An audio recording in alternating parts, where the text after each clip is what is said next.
ምንም ባዶ ማለት ነው ብላለች። የእስልምና ድድብና ማለት ነው። ግን እኮ ያውቃላ ጥያቄን እኮ አልመለስክልኝም። አይ ጭንቅላትሽን ታካሚ እህታችን አፍራ አሁን እስልምና ውስጥ ጀነት ከሌለ አንቺ ፖይንትሽ ምንድን ነው? እዛ ውስጥ በአክር መጨረሻ ላይ ምንድን ነው የሚመጣው ማለት? ጀነት ከሌለ እንስ ወልጅን ከቲራ ምንም ከለቅና ለናረን ጀሃነም ካለ አላህ ጅንን እና እንስን የፈጠርኩት ለጀሃነም ነው ካለ አንቺ የቱ ጋር ነሽ? ማለት ጅኒን እነኚህ ጅኒን ላይ እንዴት አለ? እንስ ነሽ፣ እንስ ነሽ፣ ሰው ነሽ። አንቺም እኮ ሰው ነሽ እኮ። ስለዚህ እኮ ነው ጥዬ ሄድኩት። እኔማ ጥዬ ሄድኩ እኮ ጀነት ፍለጋ። እኮ ግልጽ ነገር ነው። ጀነት አለ እስልምና ውስጥ በደንብ ነው። ምን ጥያቄ አለ እኮ? አንቺ እኮ ነሽ መጀመሪያ ነው ያመጣሽው። ስለዚህ አሳይኝሽ አንቺ። እኔማ የለም እያልኩሽ እኮ ምኑን ነው ማሳይሽ? የለም የሌለ ነገር ማስረጃ የለውም። ያለ ነገር ግን ስላለው አምጪ ሊያ ይንገርሽ። እፈይ ኡስታዛችሁ ነው፣ ኡስታዛችን ነው። እንግዲህ ለሙስሊሙም ለክርስቲያኑም ፈጣሪ ባርኮ ሰጥቶናል፣ እኛም ተቀብለናል። እኔ በበኩሌ አሜን ብዬ ተቀብያለሁ። እፈይ ተባረክ። በእውኑ ኃጢአተኛ ይሞት ዘንድ እፈቅዳለሁን ይላል ጌታ እግዚአብሔር። ከመንገዱ ሲመለስና ከፋርክ በሕይወት ይኖር ዘንድ አይደለምን ይላል የኔና የናንተ ጌታ። ጻድቁ ከፋርክ ጻድቁ ግን ከጽድቁ ቢመለስ ኃጢአትንም ቢሰራ፣ በደንብ አስተውሉ። ጻድቁ ግን ከጽድቁ ቢመለስ ኃጢአትንም ቢሰራ ኃጢአተኛውም እንደሚያደርገው እርኩሰት ሁሉ ቢያደርግ በሕይወት ይኖራልን? የሰራት የጽድቅ ሁሉ አትታሰብለትም። ባደረገው አመፅና ብስራት ኃጢአት በዚያች ይሞታል። እናንተ ግን የጌታ መንገድ የቀናች አይደለችም ትላላችሁ። የእስራኤል ቤት ሆይ እንግዲህ ስሙ፣ በውኑ መንገዴ የቀናች አይደለችምን? ይልቅስ እናንተ መንገድ ያልቀናች አይደለችምን እያለ ይቀጥላል። ስለዚህ ጻድቁ ከጽድቁ ቢመለስ ኃጢአትን ቢሰራ በዚያን ጊዜ ቢሞት እርሱ ባደረገው በደል ኦኬ ከፍ አድርገው የኔ ነው እንደ እየዘገየ የሚደርሰው። ኃጢአተኛውም ከሰራው ኃጢአት ቢመለስ ፍርድንና ቅንን ነገርን ቢያደርግ ነፍሱን ይጠብቃታል። መጨረሻ ላይ ክደት ውስጥ ከገባና በክደት የሚሞት ከሆነ ጥያቄ ነው። ነገር ግን ኃጢአተኛው ደግሞ ኃጢአትን እየሰራ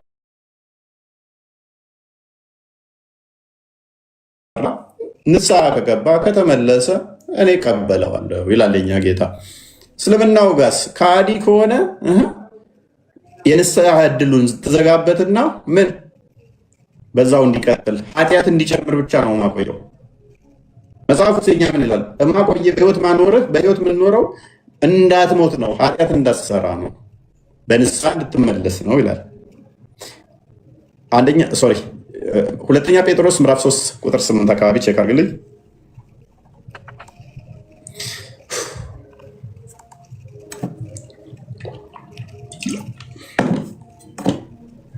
ሁለተኛ ጴጥሮስ አልኩህ እኮ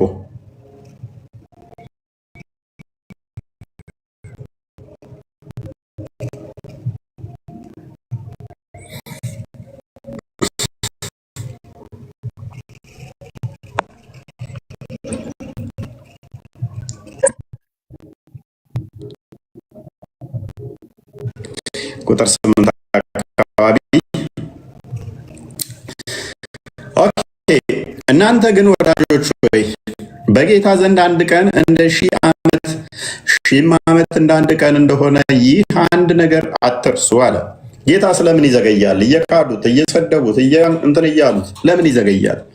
በእናንተ ዘንድ 1000 በጌታ ዘንድ እንደ አንድ ቀን ነው። ወጭስ ቀን ተቆጥሮለት ሳይሆን አንጻራዊ ለማሳየት ነው። ምንም እንኳን እኛ ይዘገየ ቢመስለን ምን እያለን እንደሆነ በደንብ እንድትረዱት ነው። ለአንዳንዶች ዘገየ እንደሚመስላቸው ከፍ አድርግ። ጌታ ስለ ተስፋ ቃሉ አይዘገይም፣ ነገር ግን ሁሉ ወደ ንስሐ እንዲደርሱ ኃጢአት እንዲጨምሩ ነው የሚዘገየው ጌታ። ቁርአኑ አያቸዋል። የሚዘገየው ምን ለማድረግ ነው ይላል? ኃጢአት እንዲጨምሩ ብቻ፣ ካዲ ሆነው እንዲሞቱ ብቻ። መጽሐፋችንስ ምን ይላል? ለአንዳንዶች የሚዘገይ እንዲመስላቸው ጌታም ስለ ተስፋ ቃሉ አይዘገይም፣ ነገር ግን ሁሉ ወደ ንስሐ እንዲደርሱ እንጂ ማንም እንዳይጠፋ ወዶ ስለ እናንተ ይታገሳል። የእኔና የእናንተ ጌታ ኃጢአት ስንሰራ ሲክዱት የሚታገሰው ንስሐ እንዲገቡ ነው። ቁርአኑ ምን ይላል? የምታገሳችሁ የሚያዘገያችሁ ኦራይት ምን ለማድረግ ነው? ካዲ ሆናችሁ እንድትሞቱ ብቻ። ካዲ ሆናችሁ እንድትሞቱ ብቻ። ሱራ 3 178ን አሁን ክፈተው። ኦኬ። ከዛ በፊት ግን ሱራ 4 18ን አንዴ ክፈተው።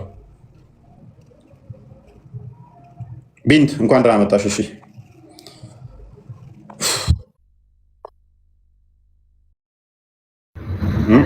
ቢንት ቅድም አወራሃል አንተ። ቢንት ትቀጥል ነው አልጨረስኩም። ቢንት ትቀጥልና የተለየ ካለች እንትን ትላለህ። ይቀጥልና ወይም ወንድ ከሆነ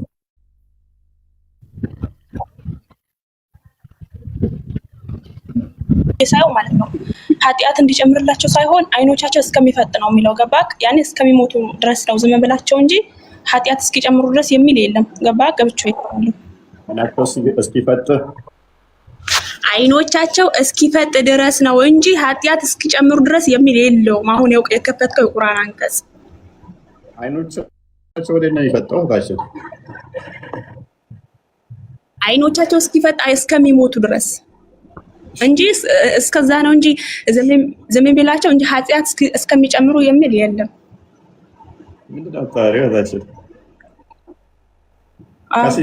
ወላ ተሰበነ الله የሚለው ነው። አይናቸው ወጣት ነው ታሪው እና አንተ የምትለው ወላ ተሰበነ ለአሁን ሱረቱል ኢብራሂም ላይ የከፈታችሁት ማለት ነው። ወላ ተሰበነ الله غافلا عما ሲጀመር በስርዓት አንብቤና ተዛዳት አድርጉኝ እና አንብቤዋለሁ። ገብቻችሁ ነው መጣሁት። በቃል በስርዓት አንብቤው ቀድሚያ ይኸው ወላሂ ነው ምልክ አንድ ኃጢአት እስኪጨምሩ የሚል የለም። አይኖቻቸው እስኪፈጡ ድረስ ነው እንጂ እንደዛ ነው የሚለው። እናንተ ግን ኃጢአት እስኪጨምሩ ድረስ ነው የተቆረጠው። አንብቤው ቀድሚያ እኔ አንብቤዋለሁ። ይቅርታ አንብቤው ይኸው ስለትሽ ተከፍሏል።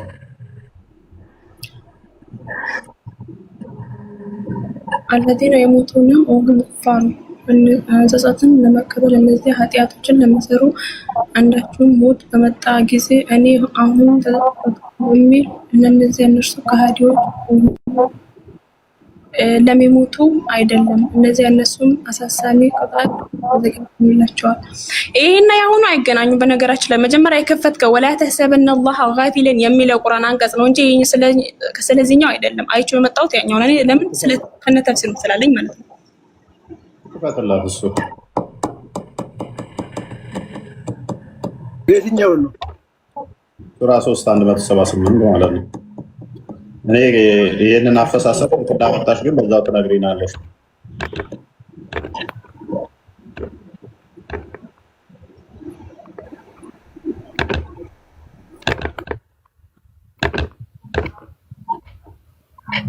አንድ 178 ነው አድርጋው እሱ ነው የፈለገችው አይደለ? ቢንት አንተ ቢንት አንብቢና እስኪ ቀጥይ። አይኖቻቸው እንዲፈጥ ነው የሚል ኬት እንዳመጣሽ እራሱ አላውቅም።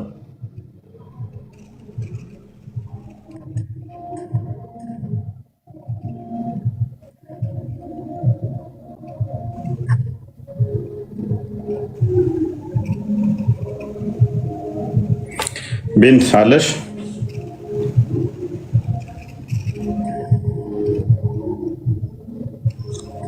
ቢንት ጋር እየጠበቅን ነው አንቺን።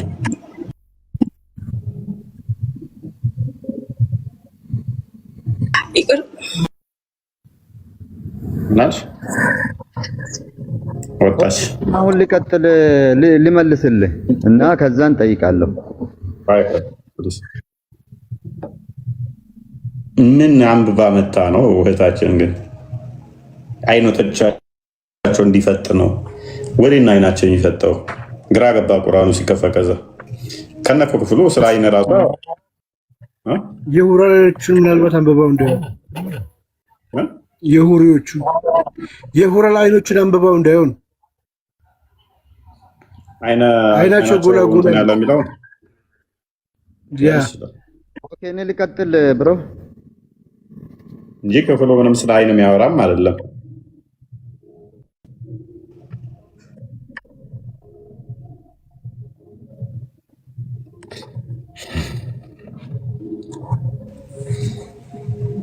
ሄቨን ወንድሜ ሰላም ላንተ ይሁን። ሰላም ነው አለን እግዚአብሔር ይመስገን። ሁላችሁ ክርስቲያኖች እንዴት ናችሁ? ሁላችሁ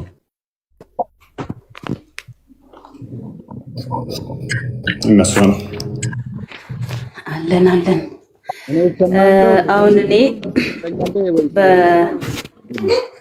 በአፍራ አሁን እስልምና ውስጥ ጀነት ከሌለ አንቺ ፖይንትሽ ምንድን ነው? እዛ ውስጥ ፖይንታችሁ ምንድን ነው? እኔ ጥያቄ አለኝ የእውነት ማለት ጀነት ከሌለ ምንድን ነው አክር መጨረሻ ላይ ምንድን ነው የሚመጣው ማለት? ጀነት ከሌለ ጀነት እንደሌለ አታውቂም? አልገባኝም። ታስረጅኝ ትችላለሽ? አዎ በደንብ። አሁን ለምሳሌ እንስ ወልጅን ከቲራ ምንም ከለቅና ለናረን ጀሃነም ካለ አላህ ጅንን እና እንስን የፈጠርኩት ለጀሃነም ነው ካለ አንቺ የቱ ጋር ነሽ? ወዴት ነው የምትሄጂው? ማለት ጅኒን እነኚህ ጅኒ ነኝ እንዴት አለ? እንስ ነሽ። ሰው ነሽ። እንስ ነሽ። አዎ አንቺም እኮ ሰው ነሽ እኮ። ስለዚህ እኮ ነው ጥዬ ሄድኩት። እኔማ ጥዬ ሄድኩ እኮ ጀነት ፍለጋ ሄድኩ እኮ። ምክንያቱም ስለሌለ ጀነት የለም። ሙበሽሩን አለል ጀና አሸረተ አንፋር እነሱም ይግቡ አይግቡም አይታወቅም፣ አልተጻፈም። ተጽፏል ካልሽ አምጪ። ማስረጃ አለሽ እንዴ? ማስረጃማ አለኝ እንጂ ሙበሽሩን አለል ጀና አሸረተ አንፋር አይልም እንዴ? 10 ሰዎች አይደሉ እንዴ አብሽሮ የተባሉት?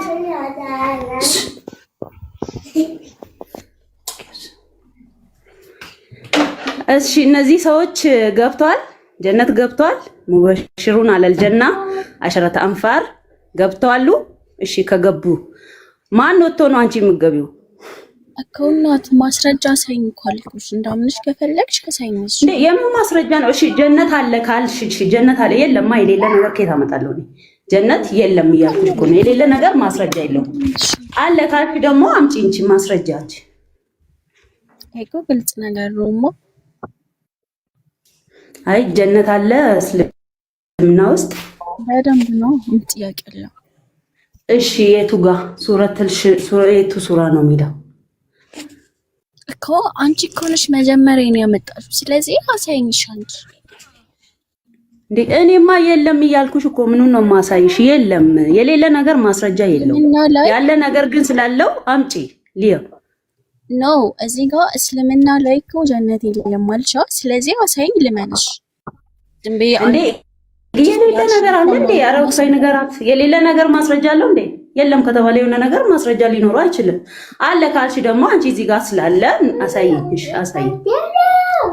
ዳውራስ ብቻ ማምንሽ ይመስልሻል? እናት አሳይኝ በስ ስለሽ ይቅርታ ይላፋይሽ አፍራ የምትባል ልጅ የለችም እየተባለ ማስረጃ ይባላል እንዴ? ጥያቄዋን በደንብ ከተረዳሹ እኮ የለችም የለም ካለችሽ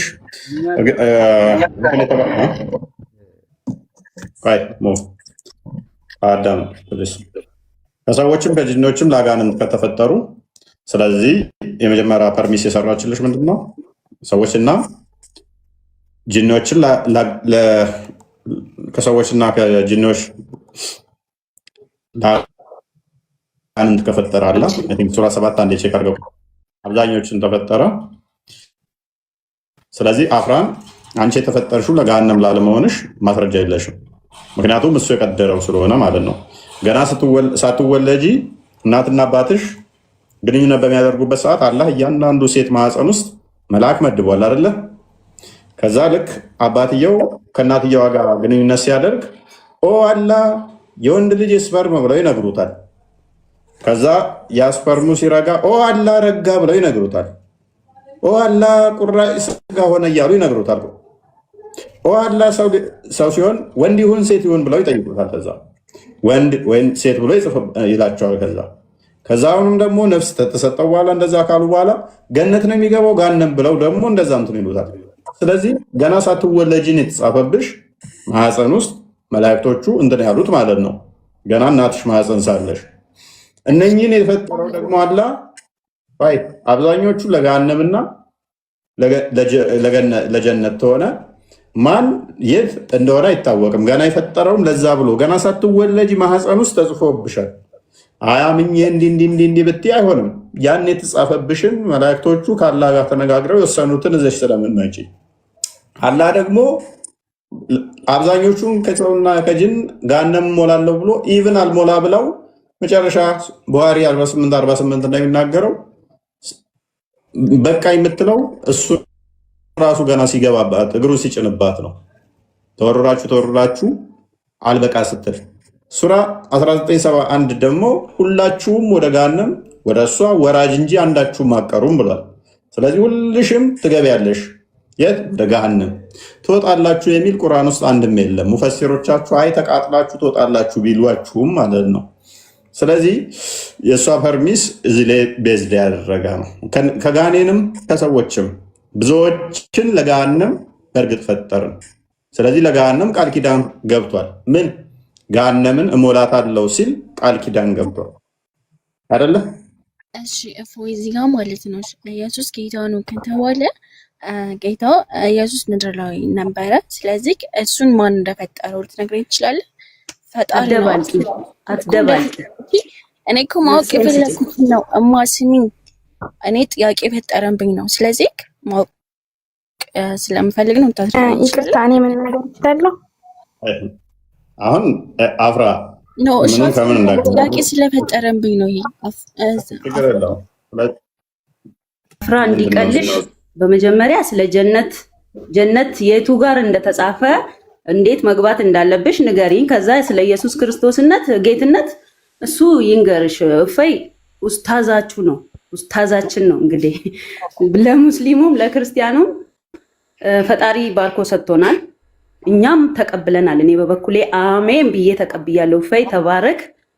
ካንተ ብዙ ነገር እንማራለን ገና እና ስለዚህ ስለ ጀነቱ ንገሪኝ። አንቺ እኔ አንድ ነገር እዚህ ጋር መናገር እችላለሁ።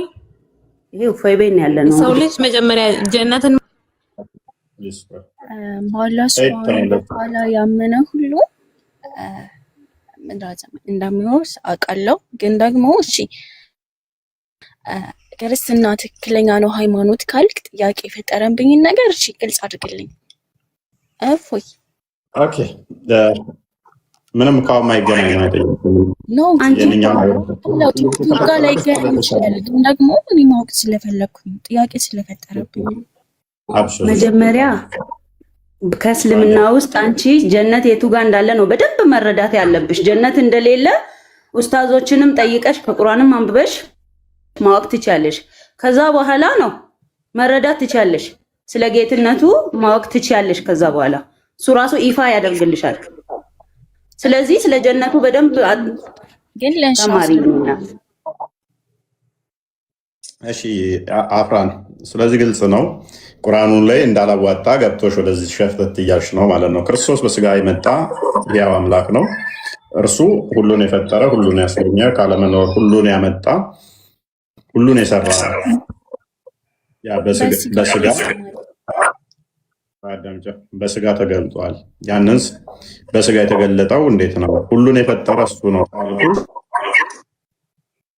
የያዘውን ስጋ ያዘጋጀው ከማርያም እርሱ ነው ማለት ነው። ምክንያቱም ሁሉ በማን ተፈጠረ ስላልኩሽ በቃል ያ ቃል ደግሞ በስጋ ተገለጠ። አንቺ የቁርአን ለምሳሌ ይሄ ቁርአን አላህ ነው የፈጠረው ወይንስ ማን የፈጠረው? ይሄንን ቁርአን ማለት ማን የፈጠረው? የአላህ ቃል ይሄ የምታየው ቃል ነው። ይሄን ቁርአን ማን የፈጠረው? የአላህ ሱብሃነሁ ወተዓላ ቃል ነው። ይሄ የምናየውን እያልኩሽ ነው። ቁርአን የአላህ ሱብሃነሁ ወተዓላ ቃል ነው ካልኩ ይሄ ፊደሎቹም ማለት ነው ማለት አልገባኝም። እዚህ ጋር ይሄ አንቀጽ አላየሁም ማለት ነው እንደመጣ መጽሐፉንም ማለት ነው። ወረቀቱን አሳያት አንድ ስተነ መጽሐፉ አላህ ማን የፈጠረው ነው? ይሄ ቁርአን የምታዩ ማን የፈጠረው ነው? የተፈጠረ ነው አይደለም እኮ የአላህ ሱብሃነሁ ወተዓላ ቃል እኮ ነው አልኩ። የተፈጠረ ነው። ቢስሚላህ ቃል ነው የተፈጠረ ነው እንዴ? ቃል ነው እኮ አልኩ። የአላህ ሱብሃነሁ ወተዓላ ቃል ነው። ስለዚህ አላህ ቃል ይታያል ማለት ነው። በነቢያችን ሰለላሁ ዐለይሂ ወሰለም ተገለጸ በቃ ተላከ ማለት ነው። ይታያል ማለት ነው።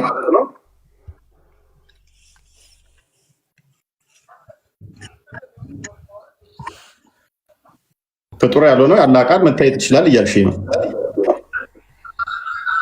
በነቢያችን ሰለላሁ ዐለይሂ ወሰለም ተገለጸ የአላህ ቃል።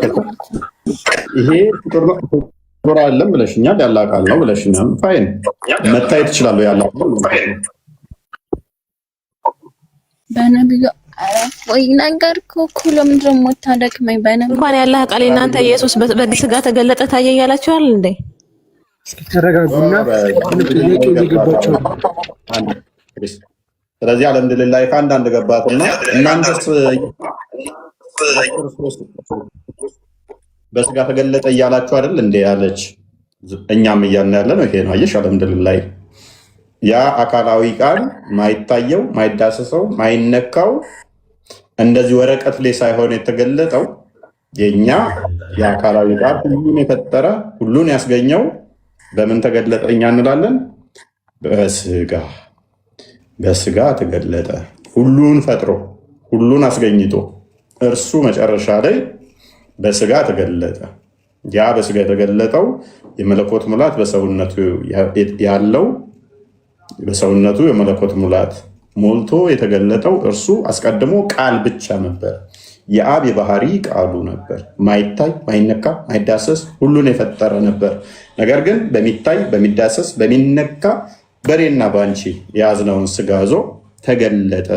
እናንተ ደግሞ ማይታየው ማይደካው ማይዳሰሰው ያለ ቃል በዚህ በሚነካው በሚዳሰሰው ቁርአን ወረቀት ብዙ አይነት እንትን አሁን ተገለጠ ትላላችሁ።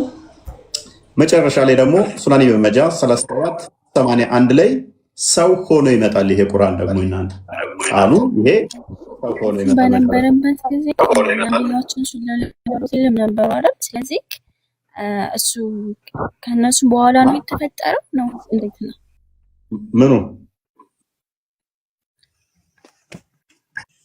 ምናሽ ኢየሱስ በነበረበት ጊዜ እኮ ሌሎች ነበሩ አይደል? ስለዚህ እንዴት ነው ፍጡራን የተባሉት? ምኖቹ ናቸው ሌሎች ነበሩት?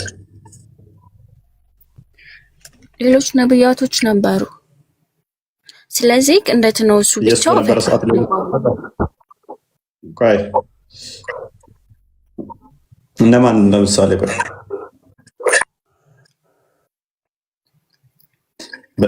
እነማን አንደኛ አሁን ተጽዕኖ አድርጎብሻል። አፍራን ጭንቅላት የሌለውን አላህ እያመለክሽ የትኛው ነብይ ነው? የትኛውን ነብይ ነው የአብ የባህሪ ቃሉ ነው በስጋ የተገለጠ ነው ብለን ምና የተባለ የትኛው ነብይ ነው? የትኛው አንድ እንኳን በቁርአንሽም ሱራ 4 171 ላይ ያላ ቃሉና መንፈሱ የተባለው ኢሳ ብቻ ነው። በቁርአንሽ ራሱ ያላ ቃል ፍጡር አይደለም ትያለሽ። ቁርአን ላይ ሲሆን ቁርአን ላይ ስትመጪ ያላ ቃል ፍጡር አይደለም ትያለሽ። ሱራ 4 171 ላይ ስትመጪ ደግሞ ኢሳ ያላ ቃልና መንፈስ ነው ሲባል አይ ፍጡር ነው ትያለሽ። ለምን? ምክንያቱም ዲሲቨር ስለሆኑ ያስተማሯችሁ አታላዮች አጭበርባሪ ስለሆኑ። የትኛው ነብይ ነው እንደዛ ብለን ማለትም አካላዊ የአብ ቃል ነው ወይንም ደግሞ በስጋ የተገለጠ ቃል ነው ብለን ምንለው በሌለበት ላይ ሌሎች ነቢያቶች ለምን ሳይባሉ? ምን አይነት ኮት ነው? ምን አይነት አስተሳሰብ ነው የምታስቢው? ብዙ መጽሐፍቶች አሉ። ቁርአን የአላህ ቃል ነው የተባለው ማለት ነው። እኔ ፈጣሪ አይደለሁም እኔ አንድ ፈጣሪ አለኝ ብሎ እኮ ቁርአን አንቀጽ ላይ እኮ ተናግሯል እኮ አይደል እንዴ? ስለዚህ እንዴት ነው አንተ ጌታ ነህ ብላችሁ ልታምኑ የቻላችሁት? ኦኬ የሆነ የሚደርብ ነገር አለ። እኔ ጋር ስመጣ ምንድን ነው እያልኩ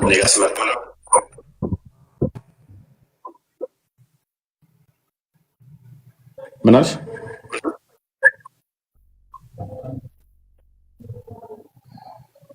አብርሃም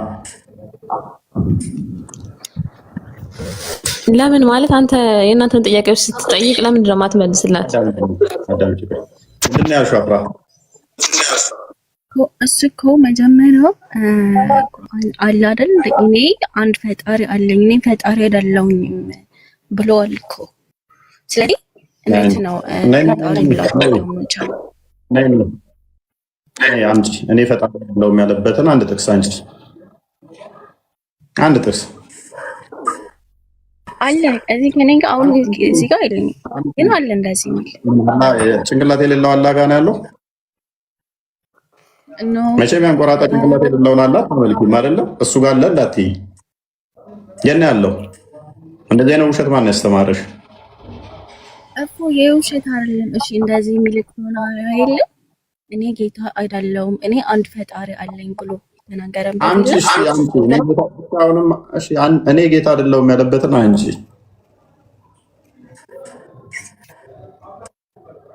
ለምን አንተ እንደዚህ አይነት ድፍረቱ ካለ ለመተህ እንትን አትልም አትወያይም?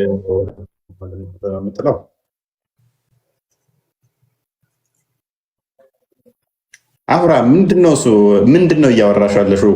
ጭንቅላትሽን የበረዙት እኔ ጭንቅላት የሌለውን አካል የሚያመልኩ አካላት በረዘውሻል።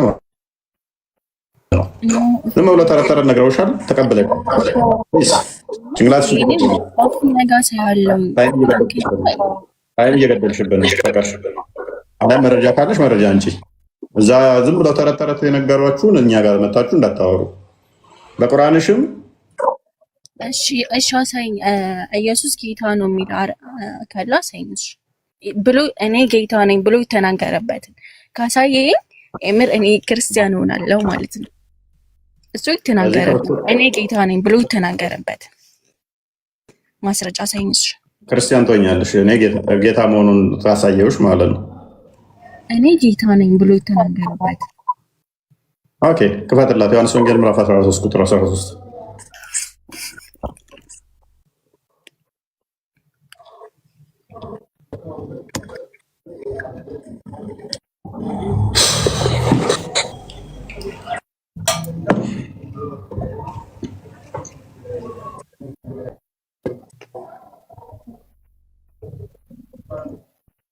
ኦኬ አንብቢ።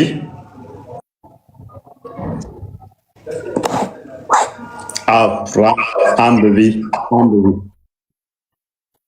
እሺ አንብቢ።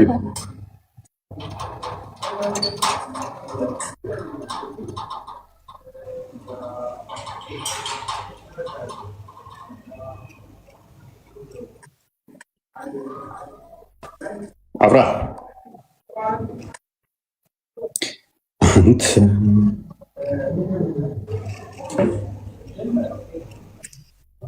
አነበብኩት። እኔ ጌታ ነኝ የሚል እኮ እዚህ ጋር የለም። ምንድን ነው የሚለው? እኔ ጌታና መምህር ሲሆን ያለው ወደፊት እንዴት ነው የሚሆነው? ሲሆን እኮ ነው የሚለው ነኝ እኮ አላለም እዚህ ጋር። እኔ ጌታ ነኝ እኔ ፈጣሪያችሁ ነኝ የሚላል ምን ማለት ነው? ጌታ ሚል እንደሆነ የሚያሳይ አንተ ጌታ ነኝ ብለሻል። ጌታ ሲሆን ማለት ምን ማለት ነው እኮ? እዚህ ጋር እኮ እኔ ጌታ ነኝ እኮ አይደለም የሚለው። እኔ ጌታና የሚለው ጌታም ነው መምህርም ነው። አሁን ጌታ ነው አይደለም ሲሆን ነው የሚለው እዚህ ጋር። ኦኬ እኔ ወንድ ስሆን ብል ሴት ነኝ ማለት ነው። አፍራን ምንም አይደለም ማለት ነው። ሴት ነኝ ማለት ሳይሆን ምንም አይደለም። ሴት ነኝ ግን ወንድ ማለት ነው። እኔ ሴት ስሆን እንዴት የወንድ ስራ ታዙኛላችሁ ብትይ ምን እያልሽ? አልገባኝም። በደንብ ገብቶሻል የኔ ቆንጆ። ያንን ጭንቅላት የሌለውን አካል እያመለክሽ በጣም በረዛውሻል። ተጠቀሚ አይምሮሽን። እኔ ጌታ እሺ እንዴት ስሙልኩ እዚህ ጋር እኮ እኔ ጌታ ነኝ እኮ አይልም። አረብሽ እኔ ጌታ እና መምህር ስሆን እግራችሁን ካጠብኩኝ እናንተም ደግሞ እርስ በርሳችሁ ተጣጠቡ። እኔ እናንተ ጌታችሁ ሆኜ መምህራችሁም ሆኜ አላህ ለምሳሌ መምህር ይባላል። ጌታ እግር ማጥባው በእናትሽ ኤፍራም እና የግዴታ እንዳላህ መደባደብ አለበት። ጀርባውን በቦክስ አደምን እንደመታው መማታት አለበት። በቃ አምላክ ለመባል ተደባዳቢ ቦክሰኛ መሆን አለበት። እንደ ሴዶ ሚሽካት አልመሳቢያ 119 ላይ አላህ አደምን በቦክስ ትከሻ ግራውንም ቀኙንም አራግፎታል መቶት። የግዴታ ጌታ ለመባል ተደባዳቢ መሆን አለበት። ክርስቲያን ሆናለሁ ያልኩት ዛሬ ለዚህ እኮ እኔ ጌታ ነኝ የሚል ከሆነ ላይ ሆናለሁ 100% እኔ ጌታ ነኝ ነው። ይሄ እኮ ምን እያለ ነው? እሺ እኔ እኮ ያልኩህ እኔ ጌታ ነኝ። እኔ ጌታና መምህር ማለት ምን ማለት ነው? ምን አፍራን ሶሪ ከምር አይምሮሽን በጣም ተበርዟል። ማለትም ጤናማ ሰው አይምሮ የሚሰራ ይሄ ጌታ ነኝ አላለም ብሎ ለመሞገት ሞራል አይኖረው። እኔ ጌታና መምህር ስሆን እያለ እኔ መምህራችሁም ነኝ ጌታችሁም ነኝ፣ ነገር ግን ዝቅ ብዬ እግራችሁን አጥቤያለሁ። እኔ ለእናንተ ጌታችሁ ሆኜ መምህራችሁ ሆኜ እናንተ ፈጣሪ ጌታችሁ ነኝ፣ ነገር ግን እግራችሁን አጥቤያለሁ። ልስ ይደርባል ድምፅሽ አለኝ። ስለዚህ እኔ ጌታችሁ ሆኜ እንኳን እግራችሁን ካጠብኩ አለ። እናንተም ትህትናን እንደዚህ አድርጉ። እኔ ዝቅ ብዬ ለተማሪዎቼ እንዲህ ካደረግኩኝ እናንተን ማስተምርም እናንተም ጌታችሁ ሆኜ እንዲህ ካደረግኩ እናንተ ደግሞ እንደዚህ አይነት ነገር ስሩ፣ መልካም ነገር አድርጉ አለ። አይ ጌታ ነኝ አላለም። አዎ እንዴት ነው የምንግባባው? ስንተኛ ክፍል ነው የተማርሽው? እዚህ ጋር እኮ ስለ ትምህርት አይደለም ነው። እሺ እንዴት ነው ጌታ የሰው ነገር ሊያጥብ የሚችለው? እሺ እናስረዳኝ። ዋይ እዚህ ጋር እንስማማ። ጌታ ነው አይደለም? ኢየሱስ ያመን ነው ነኝ አላለም። እኔ ነኝ የሚል ካለው ነው አለው። አላህ ሱብሃነሁ ወተዓላ እኮ እኔ ፈጣሪ ነኝ። እነሱ ማን ብለው ነው የጠሩት? እነሱ ማን ነህ አሉት? አይተው በቃ ማለት ነው። ተግባብተናል፣ በደንብ ተግባብተናል። እነሱ ማን አሉት እኮ? እኔ እኮ ያልኩት እኔ ጌታ ነኝ የሚል ካሳየኝ ከማልኩ እነሱ ማን ብለው ጠሩት? ፕሊዝ እነሱ ማን ብለው ጠሩት? ማንን ማን ብለው ጠሩት? ማን ትሉኛላችሁ አለ። ማንን? ኢየሱስን ነው። ነብይ ነው። አንብቤው እሺ ክፍሉ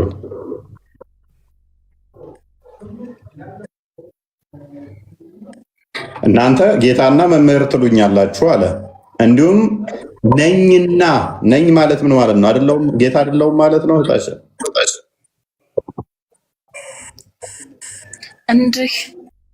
እንደሁ ማለት እኮ በቃ ምንም ማለት አይ ዶንት ጌታ ነኝ የሚል ነው።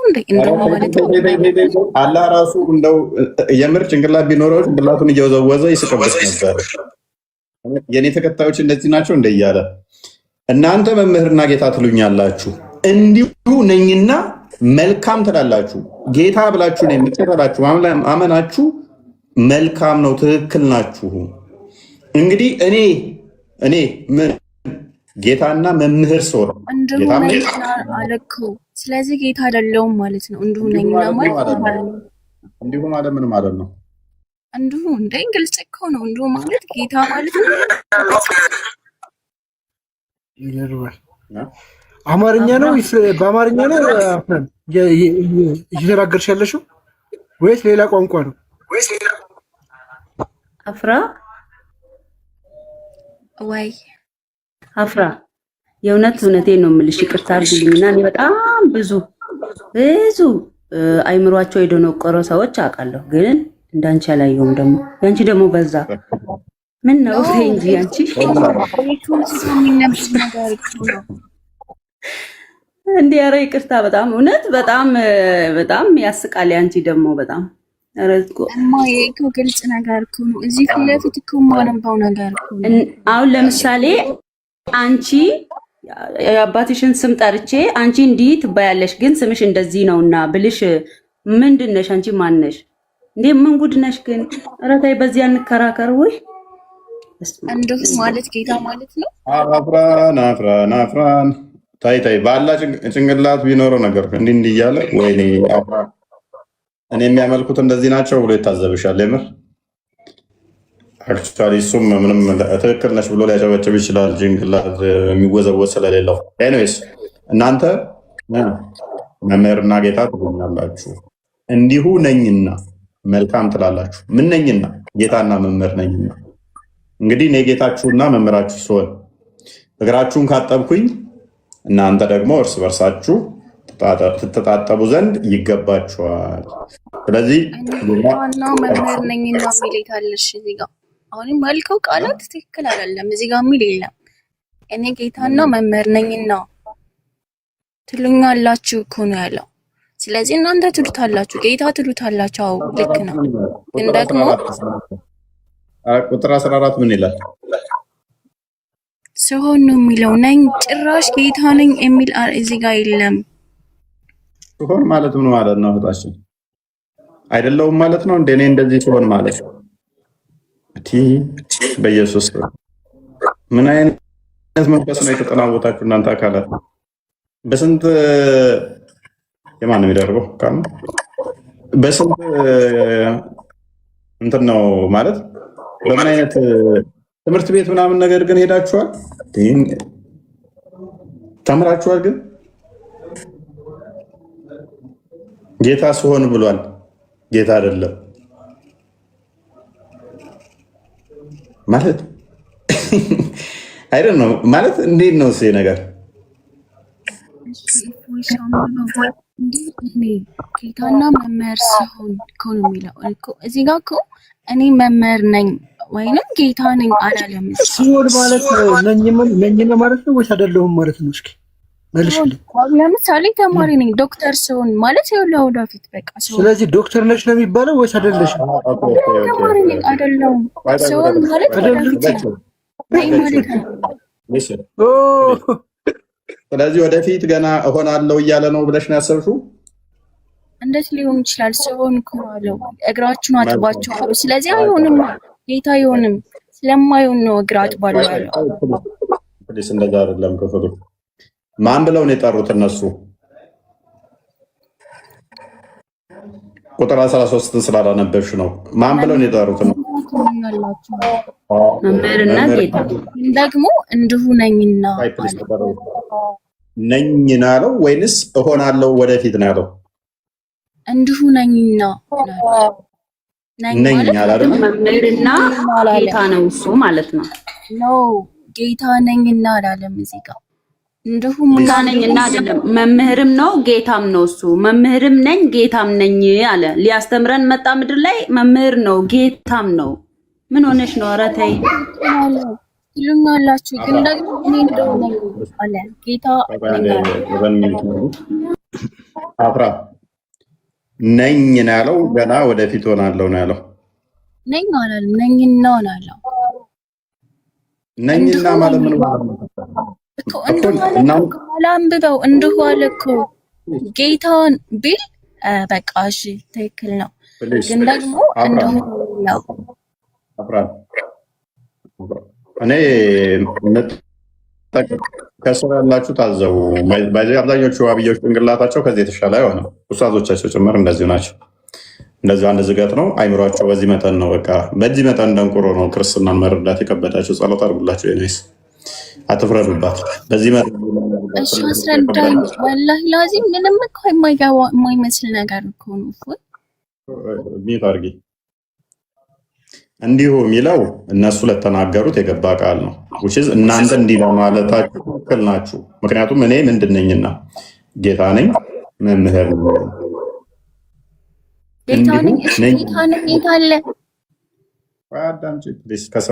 ቁጥር 14 እኮ ይደግመዋል። ፕሊስ አደርቢ እንዲሁ ነኝና እንዲሁ ማንን ወክሎ የመጣ ነው? ጌታና መምህር የሚለውን ወክሎ የመጣ ነው። ስለዚህ ለምን እናንተ እንደምትሉት ነው ነኝ። ይህንን በማለታችሁ ደግሞ ተሳስታችኋል አላለም። መልካም ትላላችሁ። ምን ማለታችሁ ነው? ጌታ ማለታችሁ ነው። መምህር ማለታችሁ ነው። እነሱ መምህር ትሆናለህ አይደለም ያሉት፣ ጌታ ትሆናለህ አይደለም ያሉት። እነሱ ምንድን ነው የሚሉት? ጌታ ነው የሚሉት፣ መምህር ነው የሚሉት። ወደፊት ጌታ ትሆናለህ ትሉኛላችሁ አይደለም ያለው። ወደፊት መምህር ትሉኛላችሁም አይደለም ያለው። ጌታና መምህር ትሉኛላችሁ፣ እንዲህ ብላችሁ ትጠራላችሁ ነው። ስለዚህ እንዲህ ማለታችሁ ደግሞ መልካም ነው፣ ትክክል ናችሁ። ለምን እኔ ጌታና መምህር ስሆን ፕሊስ ማቴዎስ ወንጌል ምዕራፍ 23 አንዴ ቁጥር 3 አንዴ ክፈቶ 21 ሶሪ ድንቁርናማ እንደዚህ አይጫወትባችሁ።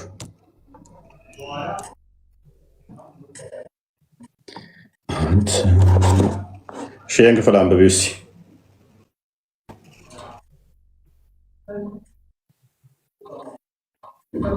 ቀጥይ። እሺ የለውም እንደ ራቅ አድርጋዎች ትንሽ ሙሉ አይታይም።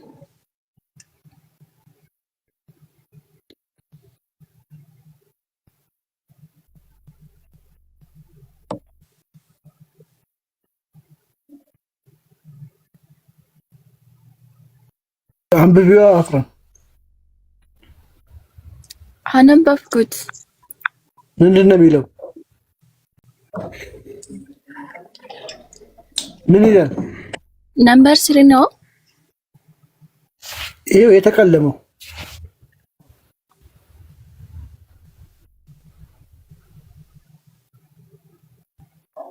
ምን ይላል?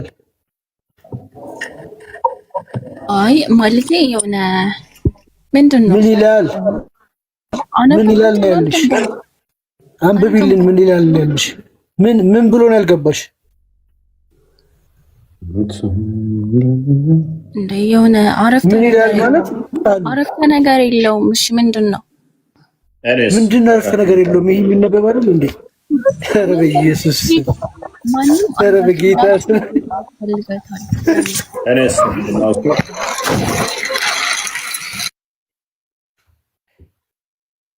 ክርስቶስ ደቀ መዝሙርቱን አህያ ውርንጫ እንዲያመጡ ሰደዳቸው።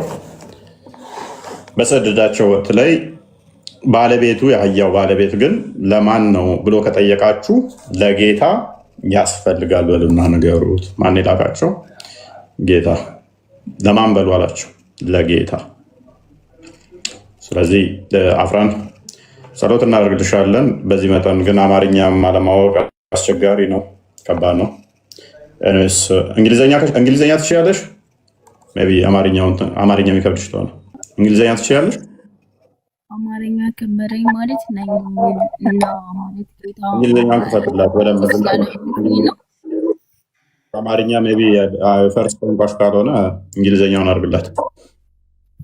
ግልጽ አንዳንድ ቃላቶች ሜይ ቢ አማርኛ በደንብ ማትናገሪ ከሆነ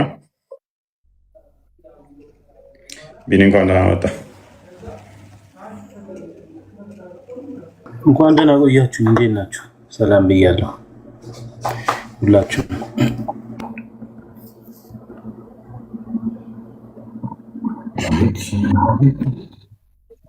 ምንም ቋንቋ የሚያስፈልጉ አይደለም። የከፈትኩላት ነው። ግልጽ ነው። የጠየቀችው ጥያቄ ፊት ለፊቱ አይተዋለች። ግን ምንድነው ዋና መረዳት እኮ ነው የሚያስፈልገው። ግልጽ ነው የተናገረ ነው። በመጀመሪያ የተናገረችው እኮ አንቆዟት እኮ ነው። ቢንት ደሴ አንቺም አልገባሽም ይሄ ነገር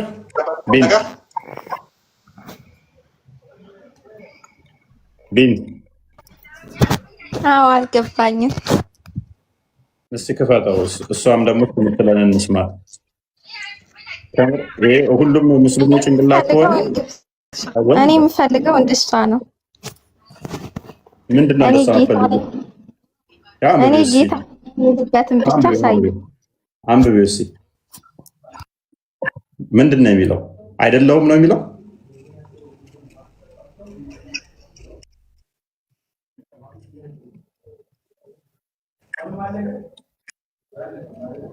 እዚህ ላይ ጌታ ነኝ አይልም።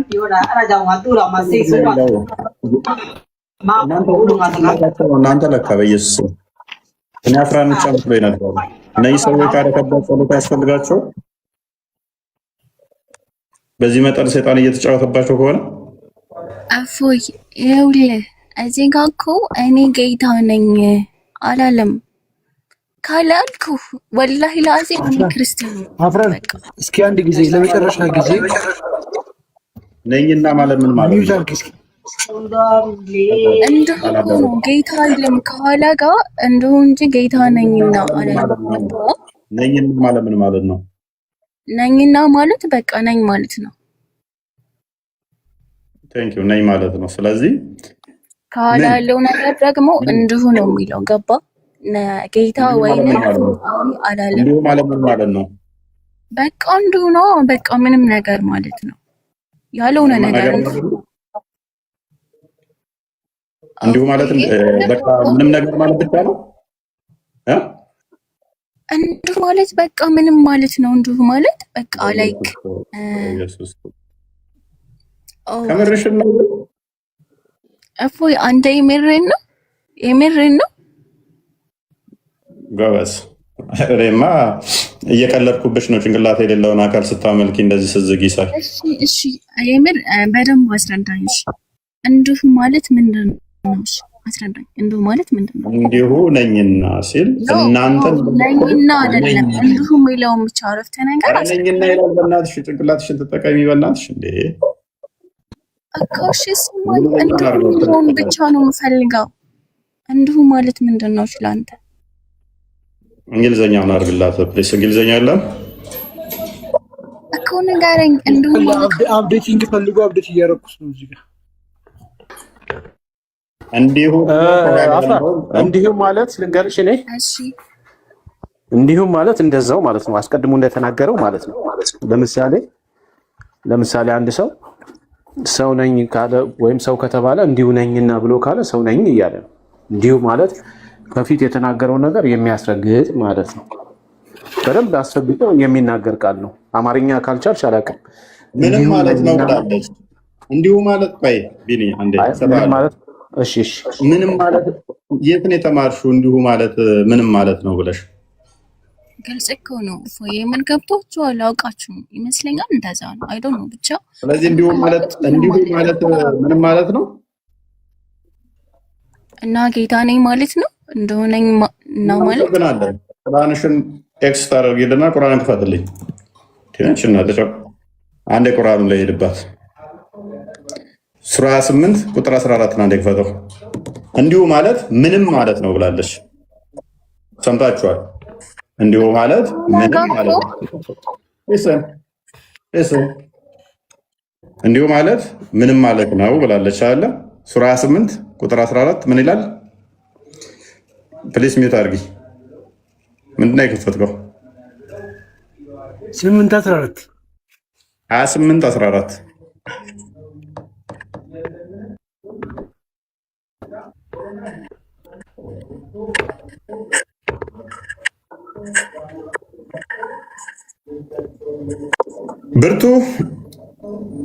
ብርታቱንም በደረስንና በተስተካከለ ጊዜ ጥበብንና እውቀትን ሰጠ ነው። እንዲሁም መልካም ሰሪዎችን እንመነዳለን። እንዲሁም ማለት ምን ማለት ነው? ምንም ነገር ነው ብላለች። ምንም ነገር እንመነዳለን ማለት ነው። መልካም ሰሪዎችን ምንም ነገር እንመነዳለን። ምንም ነገር ለሙስሊሞች ምንም ነገር አይመነዱም ማለት ነው። መልካም የሰሩት ምንም ነገር አያገኙም። ምንም ባዶ ማለት ነው ብላለች። የእስልምና ድድብና ማለት ነው። እንዲሁ ማለት ምንም ነገር ማለት ነው ብላለች።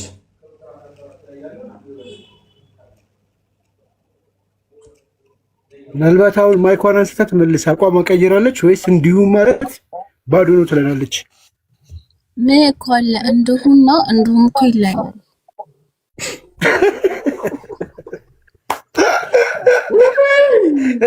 እቺ ልጅ የሚገባት እኔ ላስረዳ። ለእኔ ተዋት። ቁጠሪ 1 በይ፣ ን 2 በይ፣ ዲ 3 በይ፣ 4 በይ። አምስት በይ። ከዛ እዛ ሄደን ደግሞ እንቁጠረው። ያኛው ጋር ምን የለውም እንጂ እንዲሁም ነው። ይሄ ደግሞ 1 2 3 4 ነው። ስለዚህ ጎሏል። ኤክስ እንዲሁም አፍራን ማለት አምላክሽንም እምነትሽንም አንቺንም ያስገመሽ ታሳዝኛለሽ።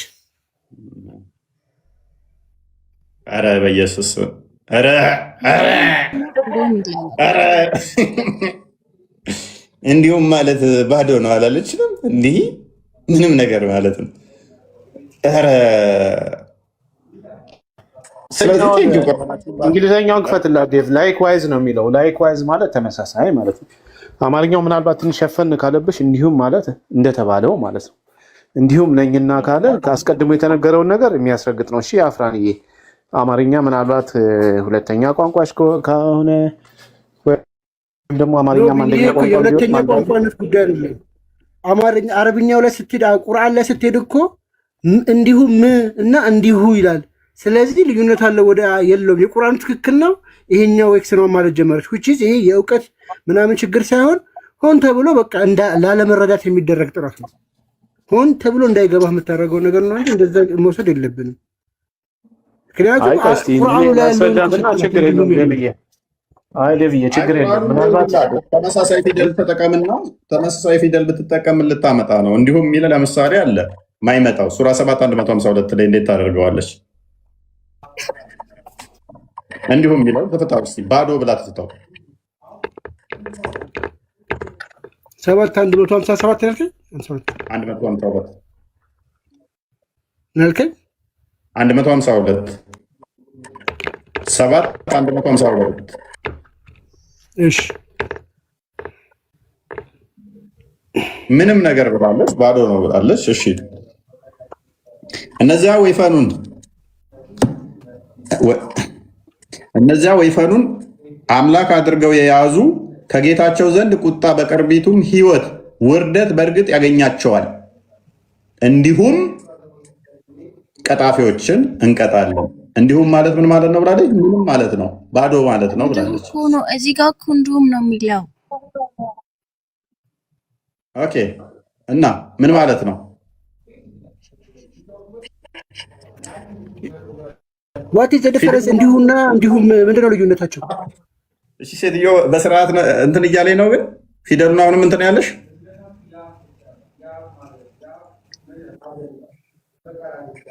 ምን ማለት ነው? እንዲሁም ማለት ምን ማለት ነው? እንዲሁም ማለት ምን ማለት ነው? እንዲሁም ማለት ምን ማለት ነው? በቃ እንዲሁም ማለት ምን ማለት ነው? እንዲሁም ማለት ነው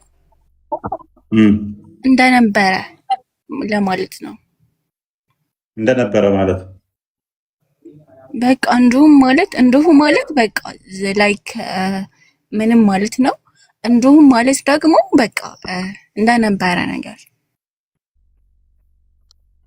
ያንቺ ነገር ጥሩ ነው። እንደነበረ እንደና ይመች ወይ ወንድሜ። እቺ አንተን ለማዶን ቀር የተዘጋጀች ነገር ናት እንጂ የእውነት አፍራ ግን በጣም ነው ያደነኩት። ያንቺ ዱንቅርና ደግሞ በጣም ከለሩላ አለው ማለት ነው። ከድምፅሽ ሁላ ያስታውቃል አይደል? እና እንዲሁም ማለት ደግሞ እንዲሁም ማለት ነው። እንዲሁም ማለት ደግሞ እንዲያው ማለት ነው። ምን ማለት ነው? ያንድ ደግሞ እንግሊዘኛ ትቀላቅያለሽ አሉ ደግሞ። ኧረ እባክሽ እባክሽ፣ ኧረ ሌላ ሰው አስተምር ወንድሜ። እኔም ወርዳለሁ፣ ሌላ ሰው አስገባና ብዙ መማር የሚፈልጉ ሰዎች አሉ። የሚል አንቀጽ የለም። መጀመሪያ ድምፅሽን አስተካኪ፣ በስነ ስርዓት አውሪ፣ አትቆምጥጭ። እኔስ ምንድነው እሱ ጭንቅላት የሌለውን አካል ሲያመልኩ እንደዚህ የሚሆኑት ባይዘ አፍራን አክቹዋሊ ከእስልምና ትወጣለች።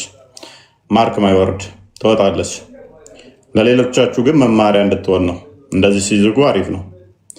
በዚህ መጠን ደድበናል እንዴ ብለው ከስር ያሉ ቆም ብለው እንዲያስቡ ያደርጋል።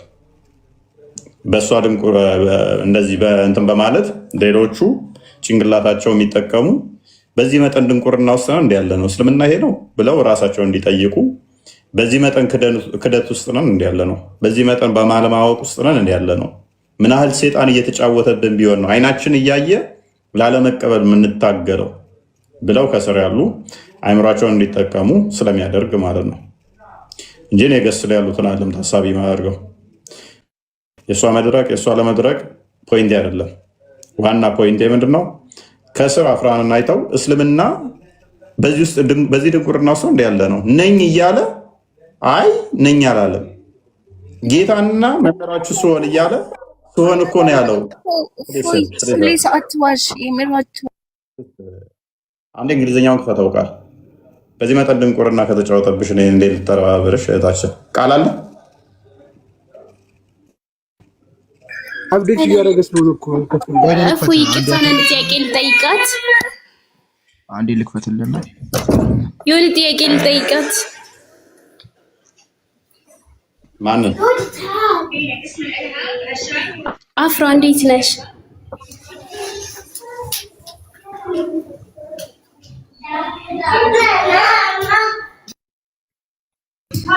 እሰማለሁም ሰማያለሽ? ጠይቂ፣ ቀጥይ ጥያቄሽን።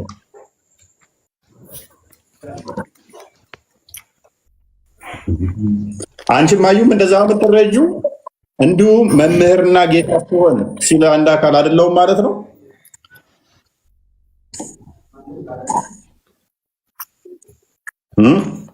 ማለት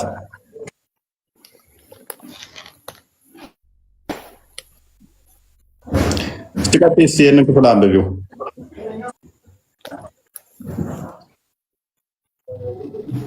አፍራም አሁን እንዲሁ የሚል ስለሌለ እስቲ ምን ላይ ትደበቂ ያለሽ?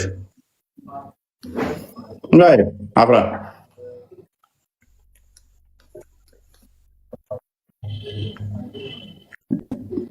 ቀጥይ።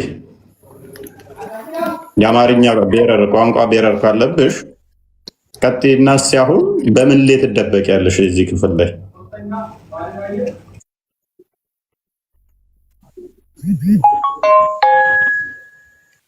ማይክሽን አንሹ። ወደፊት ነው ምናምን ምናምን ብለሻል። እስቲ አሁን አሳየን፣ አንብቢው። የአማርኛ ችግር ካለብሽ ብለን ያመጣንልሽ። ፕሊስ ማይክሽን አንሺ።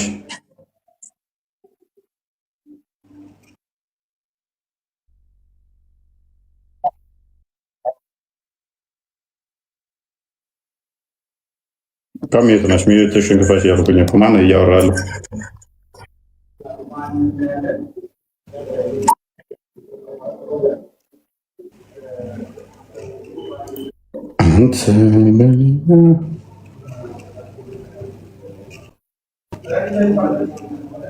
አውቃ ነው እንዴ?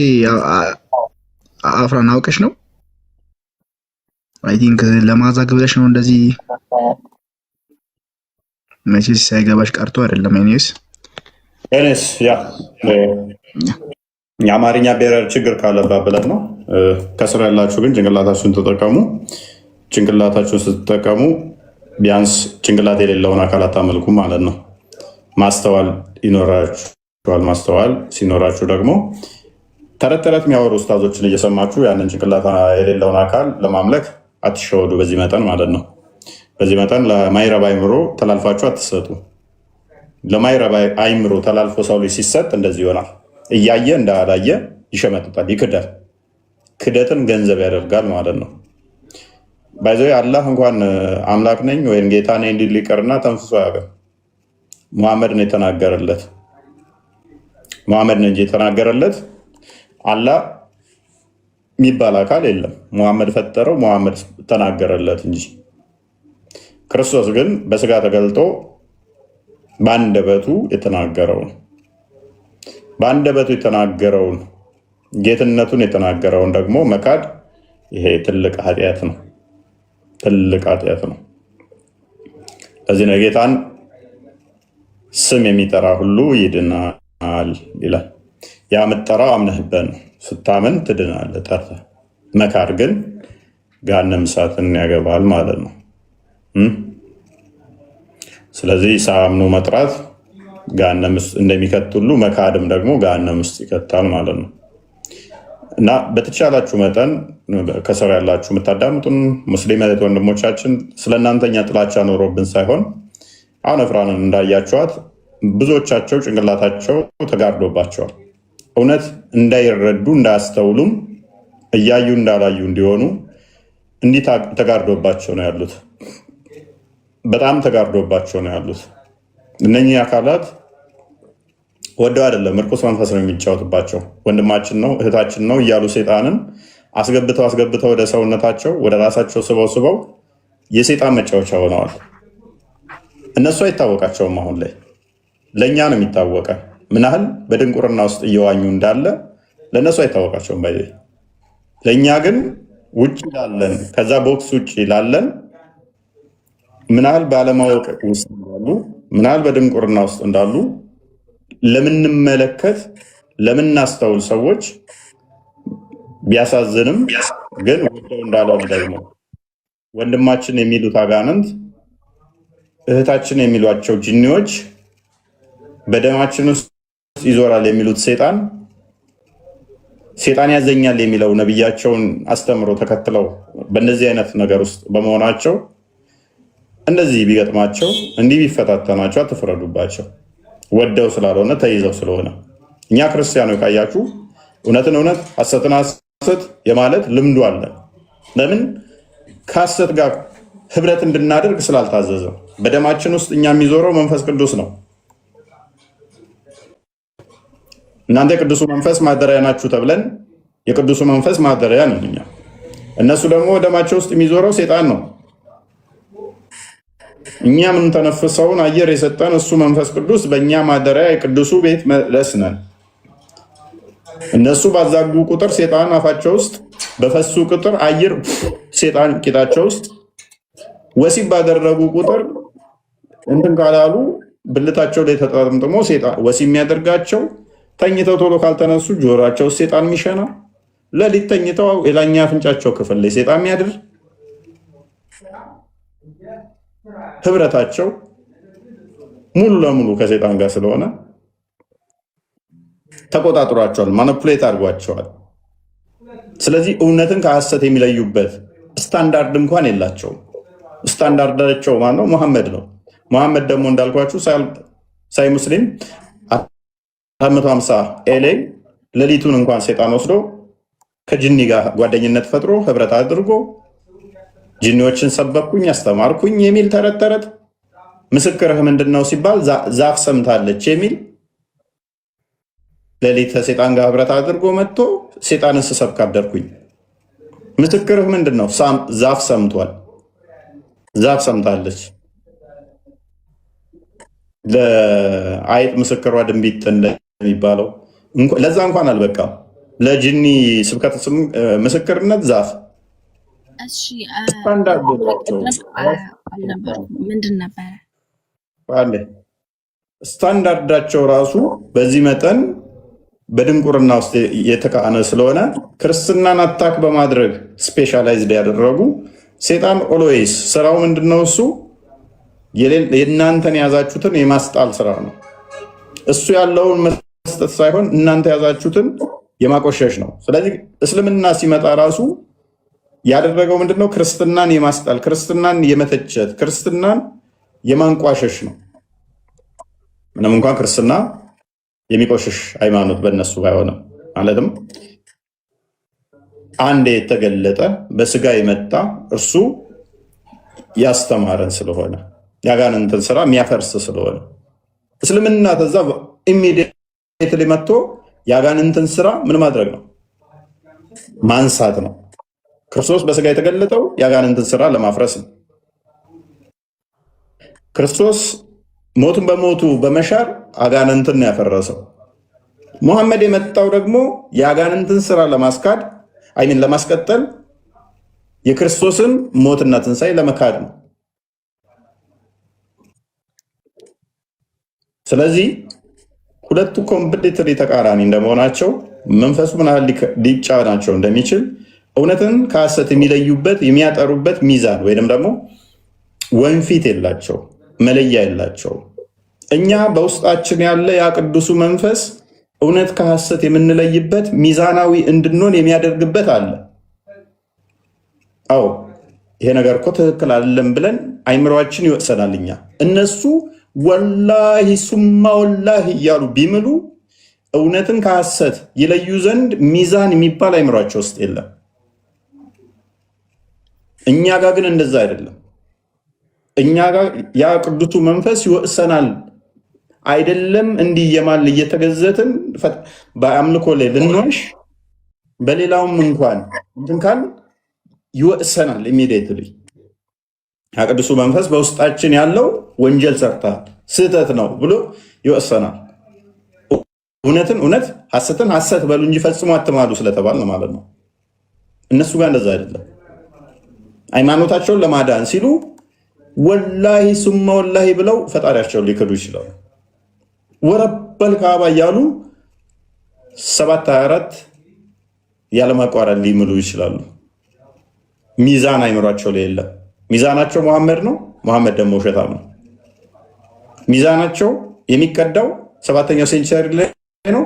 እርሱ ደግሞ የተገለጠለት ማን እንደሆነ የማይታወቅ የሰይጣንን ስራ የሚያስቀጥል ነው። ስለዚህ ሰዎቹ አይምሯቸው ጤናማ አይደለም፣ ጤናማ አይደለም። ይሄ ናርሲስቲክ ቢሄቨር አላቸው።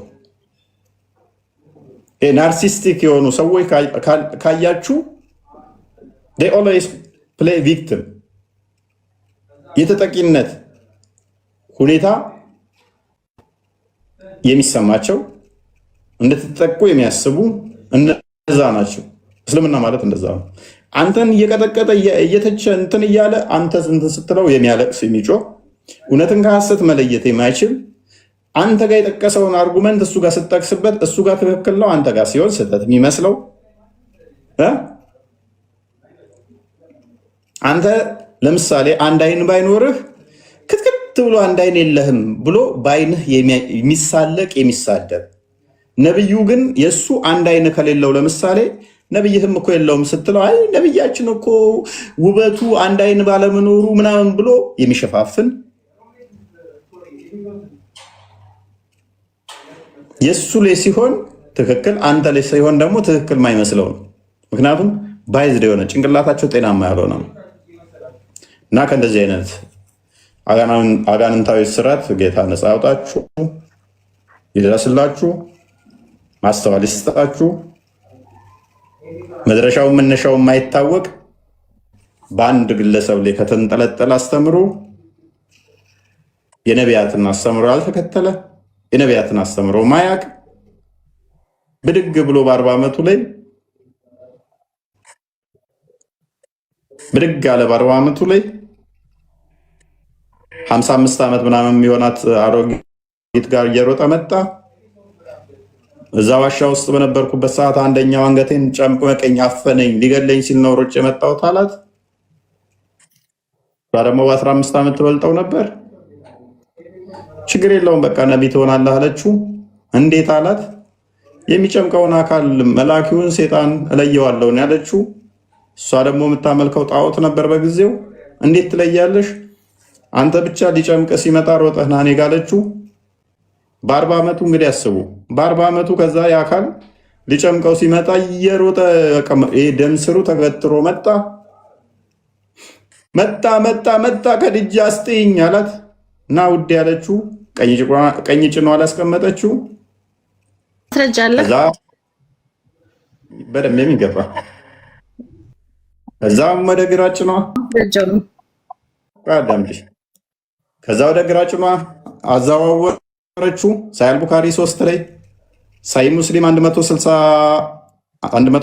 ኤ ላይ ቡኻሪ 6982 ላይ መረጃዎቹ አሉ። እንዲሁም ደግሞ እስቲሮ ፈጠበሪ ላይ ቮሊም 6 ፔጅ 76 ይመስለኛል። ኢብን ሻቅ ላይም አሉ። አንዱን ትከፍታችኋለህ ሐቢብ ታሪኩን ጨርስና። ስለዚህ አገላጣ እንደ በቆሎ እሸት መጨረሻ መሀል ላይ ያስቀመጠችው አሁንም አለ ይታየኛል፣ ወይኔ ሊጨምቀኝ ነው ሲላት በኋላ ቀሚሷ ውስጥ ከተተችው። ቀሚሷስ ከድጃ አሁን አይታይም ማለት ምን ሊያይ ነው ታዲያ? ቀሚሷ ውስጥ ከገባ በኋላ ሌላ ነገር እንዴት ያያል? ከውጭ ሆኖ ሊጨምቀኝ ነው አለ። ከድጃ ብልጧ ቀሚሷ ውስጥ ከተተችው እንደ ሕፃን ልጅ በ40 ዓመቱ የሆነ ነገር በቃ ከዛ በኋላ ተገለጠለት እላችኋለሁ። ቀሚሷ ሲገባ ሄደ አላት። በቃ አንተ ነብይ ነህ አለችው። ከዛን ቀን ጀምሮ የመጀመሪያ አማኝ ማን ሆነች? ከድጃ። እሱም የመጀመሪያ ነብይ ሆነ እዛ በመካ የመጀመሪያ ያመነችበትም ይህ በታሪካችሁም ያለ ነው። ከድጃ ሆነች ማለት ነው።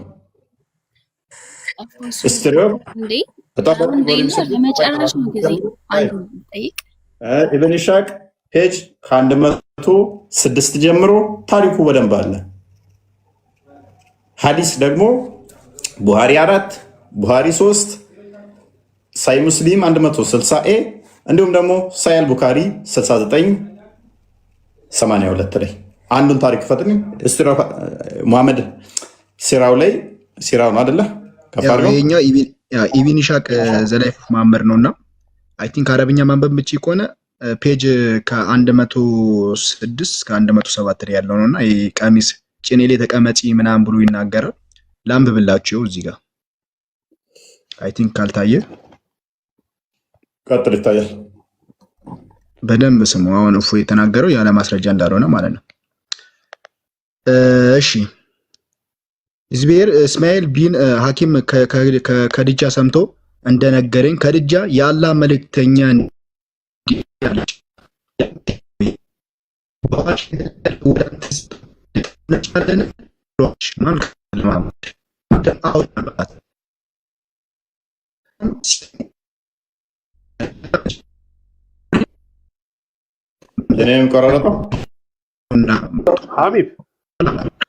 ሀቢብ ትቆራረጣለህ። ሀቢብ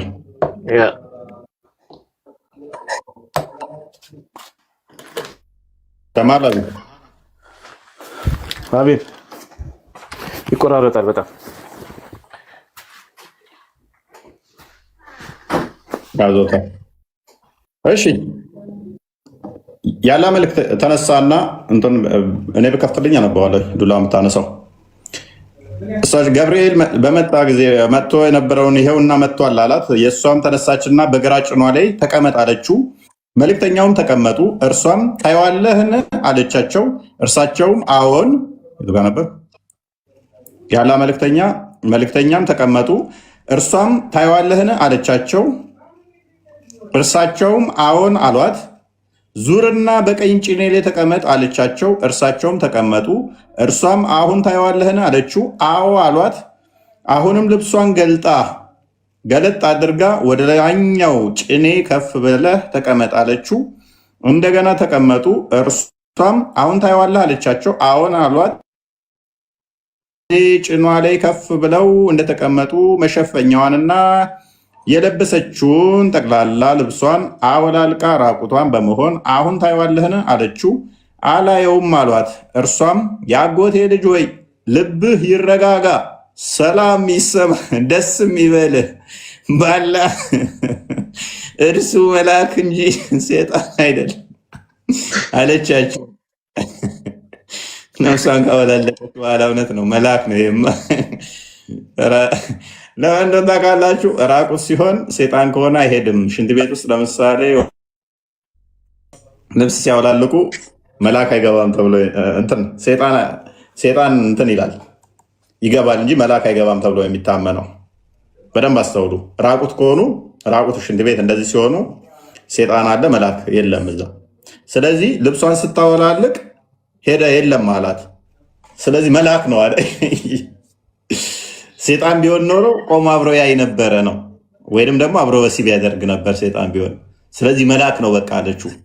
ማሻላ ነብይ ሆነ። በቃ ነብይ፣ ውዱ ነብይ ሙስሊሞች መስፈርት። በቃ ይህም መስፈርት ደግሞ እሷ ምን ነበረች? እምነቷ ጣዖት አምላኪ። ይህን የመሰለ መስፈርት በጣም አስቂኝ የሆነ እምነት።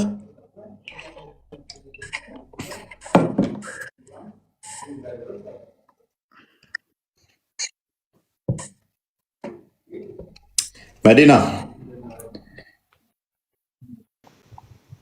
ያው አይተሻል?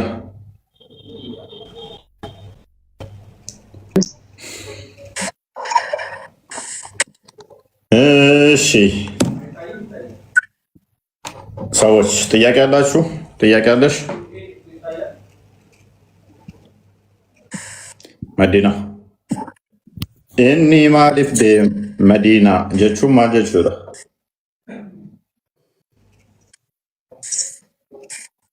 ግን እኮ ያውቃላ ጥያቄን እኮ አልመለስክልኝም። አይ ፕሊስ ጭንቅላትሽን ታከሚ እህታችን፣ ጭንቅላትሽን ታከሚ። ኋላ ሳየኝ እኮ እኔ ፈጣሪ ነኝ አምላክ ነኝ የሚል እኮ ነው። አፍራነች እንዴ? አፍራነች አሁንም ዛሬ ግን ጤነኛ ነች። ትንሽ የሆነ ነገር ወሳስደሻል እንዴ? አፍራነኝ የሆነ ነገር ወሳስደሻል። ለማንኛውም ይኸውልሽ እህታችን ቃላቶችን በደንብ አድርገሽ ለማንበብ ሞክሪ። ሁለተኛ ደግሞ ኢየሱስ ክርስቶስ በደንብ ተናግሯል። ለምሳሌ እኔ ጌታ ነኝ ብሏል፣ እኔ አምላክ ነኝ ብሏል፣ እኔ ዘላለም ሕይወት እሰጣለሁ። እኔ እኮ ከዚህ ከዛ ምንም የለኝም። እኔ እውነተኛ መንገድ ነው የምፈልገው አይደል እንዴ? አፍራን ስሚያ እውነተኛ መንገድ የሚፈልግ ሰው እኮ ቃላት ለቀማ ውስጥ አይደለም የሚገባው። ኮንቴክስቶች ወይም ስሚ ቃላቶች ከምን አንፃር መጽሐፍ ቅዱስ ላይ ተነገሩ። አሁን ለምሳሌ አንቺ መጽሐፍ ምናምን ስታነቢ የመጽሐፉን ሐሳብ ነው የምትረጂው አይደለ? የመጽሐፍን ሐሳብ ነው እንጂ የምትረጂው እኮ ቃላቶች እኮ በተለያየ ጊዜ በተለያየ መንገድ ሊመጡ ይችላሉ። ቃላቶች ሐሳብን ነው እንጂ የሚገልጹት በራሳቸው ቃላቶች እኮ ሐሳብ አይደሉም። እሺ አምላክ ነኝ የሚል ሁሉ ጊዜ እኮ በቃ ስሚ ለምሳሌ ኢየሱስ ክርስቶስ እኔ የዘላለም ሕይወት እሰጣለሁ ብሏል። በቃ ይሄ ራሱ አምላክ ነኝ ማለት ነው። ከአምላክ ውጭ የዘላለም ሕይወት የሚሰጥ ስለሌለ አፍራውና አንዴ ስሚ።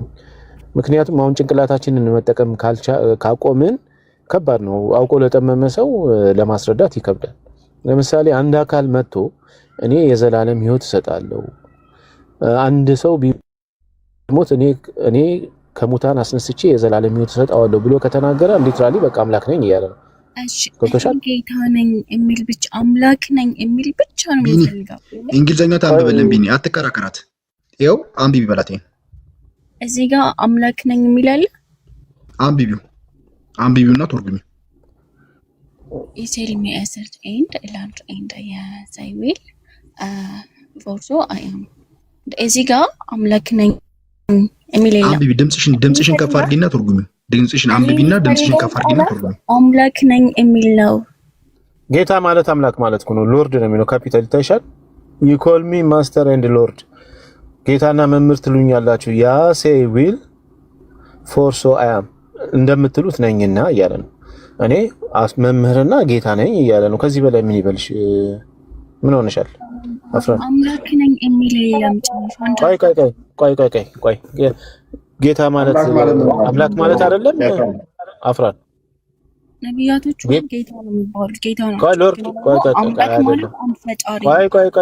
ቆይ እንደዛ ካልሽ አላህን ጌታ አይደለም ብለሽ እንደመካር ነው። በመጀመሪያ ሎርድ በካፒታል ጌታ ተብሎ የሚባለው ለአምላክ ብቻ ነው። ገብቶሻል? ክርስቶስ ደግሞ አንዱ ጌታ ተብሎ ተቀምጧል። ለምሳሌ እንዳልሽው ልክ ነሽ። መጽሐፍ ቅዱስ ላይ ብዙ ጌቶች የተባሉ አሉ። ክርስቶስ ኢየሱስ ግን አንዱ ጌታ ነው።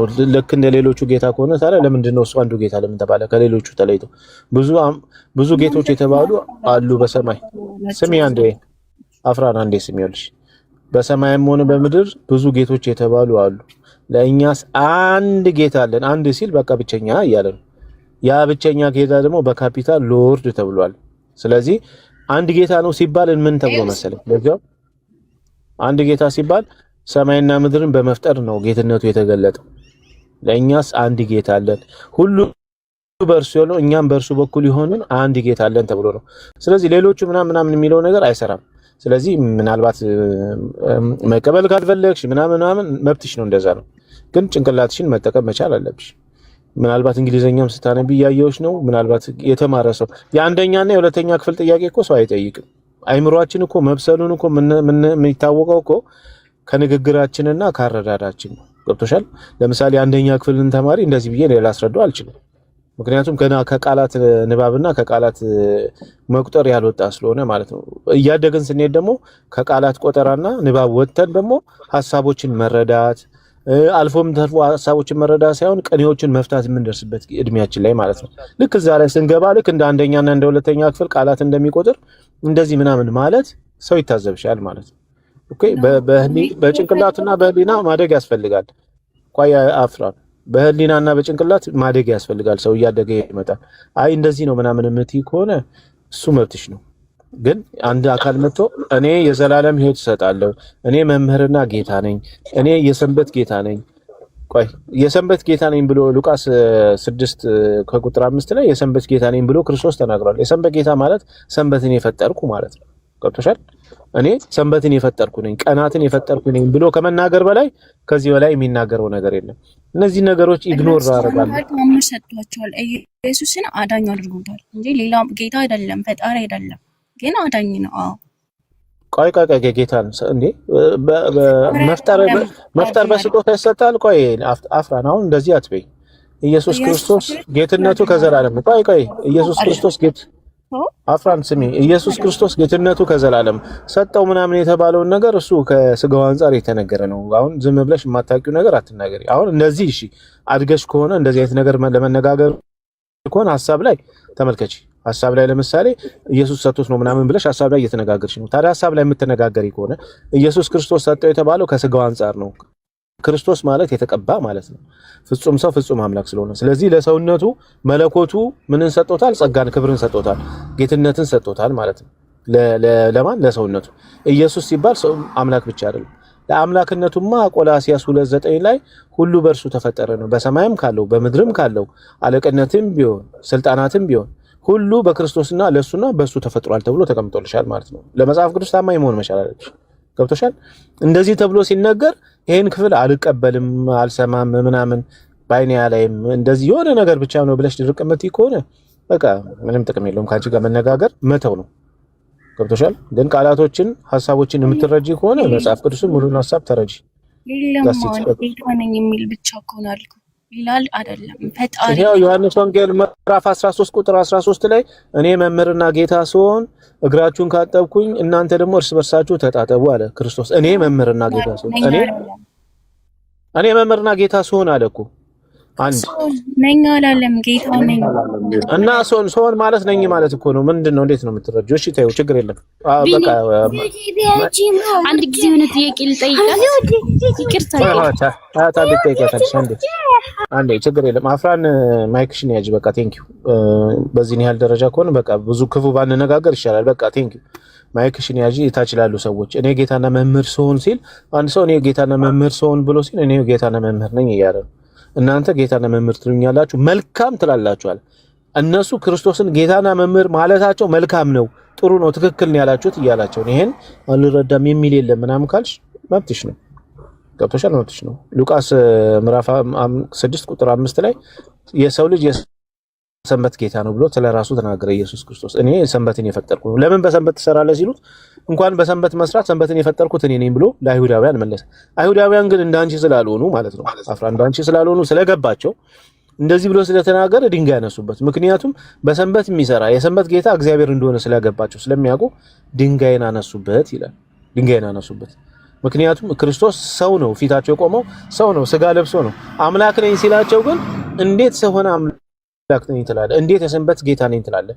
በሰንበት እንዳንሰራ ሙሴ ከልክሎናል። አንተ ደግሞ ጭራሽ እንኳን በሰንበት መስራቱን ነው ሰንበትን ፈጥሬያለሁ እያልክ ነው የሰንበት ጌታ ነኝ ትላለህ ብለው ድንጋይ ያነሱበት ይላል። ይሄን መረዳት ማትሺ ከሆነ ይሄን መረዳት የሚያቅትሽ ከሆነ ለውይይትም ለመነጋገርም አትምጪ ፕሊስ። ምክንያቱም እኛ በዚህ ደረጃ ልንወርድ አንፈልግም፣ ደረጃችንም አይደለሽም ማለት ነው። እቺን እንኳን ቀላል ነገር መረዳት ካልቻልሽ፣ ስለዚህ ሌቭልሽ ታች ከሆነ ለማስረዳት ከባድ ስለሚሆን ከኛ ጋር መነጋገሩ ቢቀርብሽ ማለት ነው። መጀመሪያ ተማሪ ተረጂ፣ ሐሳቦች እንዴት ነው መጽሐፍ ቅዱስ ላይ የተገለጸው ሐሳብ እንዴት ነው፣ ሐሳብ መረዳት እንዴት ነው የምንችለው የሚለውን ለራስሽን ኤዱኬት አድርጊ፣ ራስሽን አሳድጊ። ዝም ብሎ ቃላት ለቀማና ድርቅና ምናምን ከሆነ እዛስ ምንም ስለማይሰራ ማለት ነው። ስለዚህ ለአንቺ ይሄን ነው የምንልሽ። መጽሐፍም የሚለን ለብልህ ሰው አንድ ጊዜ ምከረው፣ ሁለቴ ምከረው፣ ከዛ በኋላ ግን ተሆነ ነው የሚለው። ገብቶሻል? ስለዚህ የሚደርቅ ሰው ካለ እኛ ጊዜ አንፈጅም ማለት ነው። ስለዚህ ከዚህ በላይ ግልጽ የሆነ ነገር የለም። ባይዘዌ አምላክሽ አላህ አንድም ቦታ ላይ እኔ አምላክ ነኝ ምናምን ብሎ አልተናገረም። መሐመድ ተናገረለት፣ መሐመድ ስለሱ ተናገረለት፣ አለቀ።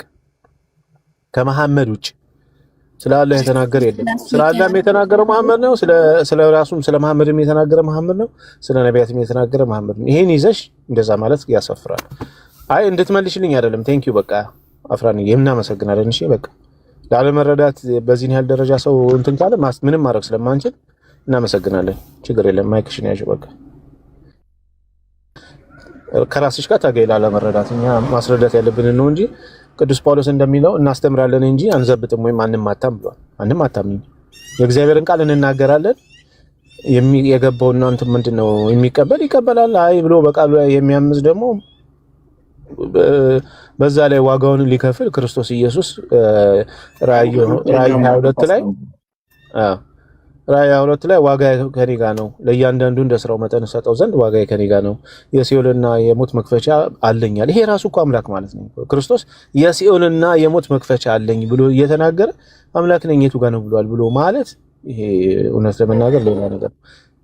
እናመሰግናለን። አምላክ ማለት ምን እንደሆነ ያውቁታል እንዴ? ሰዎች እኮ ያውቁትም ቃሉ ላይ ነው። አምላክ ሚል ቃል ብቻ እንጂ የሚያውቁት ከሆነ ማለት እንደሆነ አያውቁም። እንደዛ እኮ ነው።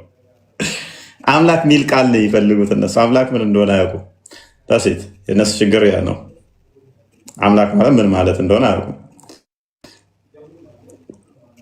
ለምሳሌ ሆዳቸው አምላካቸው የሚል አለ። ስለዚህ በእነሱ ሎጂካው ሆድ አምላክ ተብሏልና አምላክ የሚመለክ ነው ብለው የሚያስቡት በቃ ሆድ ማለት የፈጠረ ማለት ነው ብለው የሚያምኑት ያንስ የእኛን አረዳድ እንኳን አያውቁትም እኮ። አምላክ ማለት ራሱ ምንድን ነው ብትላቸው ራሱ ዲፋይን አያደርጉትም።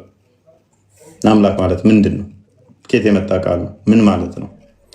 ዲፋይን አያደርጉትም። የሆነ ቃል እንትን ስለሆነ ግን አይ ወንደር ዛሬ አይደለም ነገ አይደለም 1000 ዓመት ሰጣችኋለሁ አላህ እኔ ጌታ ነኝ አምላክ ነኝ ወደ ተታውትና የተነፈሰበትን ሙሐመድ ጅብሪል ነገረኝ ምናምን ብሎ ከተተረተረው ውጪ ማምጣት የሚችል ካለ እጠብቃችኋለሁ። አይደለም ጌታ ነኝ አምላክ ነኝ አለው ብሎ የተነፈሰበትን አንዲት ማስረጃ አላህ እንደተነፈሰበት ማለት ነው። የኛ አምላክ በስጋ ተገልጦ ቃል እንዲህ ተናግሯል። የእናንተ ያላ ቃል የምትሉት የወረቀት እንኳን ሊናገር ሊጋገር ይቅርና ፍጡር አይደለም የምትሉት ወረቀት ላይ ያለው ይሄ የምናየው ነው። እሱንም ደግሞ እውነተኛ አካላዊ ቃል ስላልሆነ ምንም ነገር የለውም፣ ዲዳ ነው። እሱም ደግሞ ገና ወደፊት በቂያማ ቀን ሰው ሆኖ ይመጣል ትላላችሁ። ምን አይነት ሰው? የገረጣ ሰው ሆኖ ይመጣል። ታመልኩታላችሁ ታመልኩትም ወደን ይሄን ያለን ቃል ማለት ነው። ስለ ወሲብ የሞላበትን አስቸጋሪ ነው። ኤኔስ ሀያት ጥያቄ አለሽ?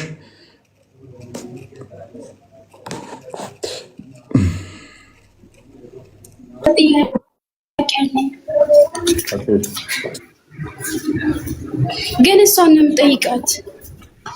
ምንድነው ጥያቄ?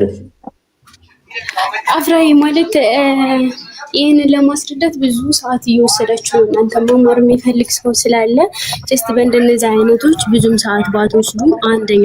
ሁለተኛ ደግሞ ትምህርት ቤት ራሷን አስተዋወቃ ካላወቀች ይኸው አይገባትም ማለት ነው። እና ራስን እንደማስተዋወቅ ማለት ነው አይደል? ትምህርት ቤት ስትገቢ አሁን አይ እኔ እንደዚህ ነኝ ከዚህ ነው የመጣው ብለሽ አስተዋወቅሽ ካላወቅሽ ማለት ነው። እና ደግሞ ሰዓት እናንተም ብዙም አትውሰዱ ማለት ነው። እኛ መማር ስለምንፈልግ በዚህች በትንሽ ነገር ሰዓት ባትገሉ በስነ ስርዓት ብታስተምሩ ደስ ይላል። አቢኒም ብሎታል። እኔ ምንድነው እሱ ከስር ላሉት አንዳንዴ ከስር ላይ ያሉ ለነሱ ነው አድረስ የምናደርገው። ምን ያህል የመረዳት ችሎታቸውን ሰዎች እንዲታዘቡት ነው ከምን አይነት ሰዎች ጋር እያወራ እንዳለ።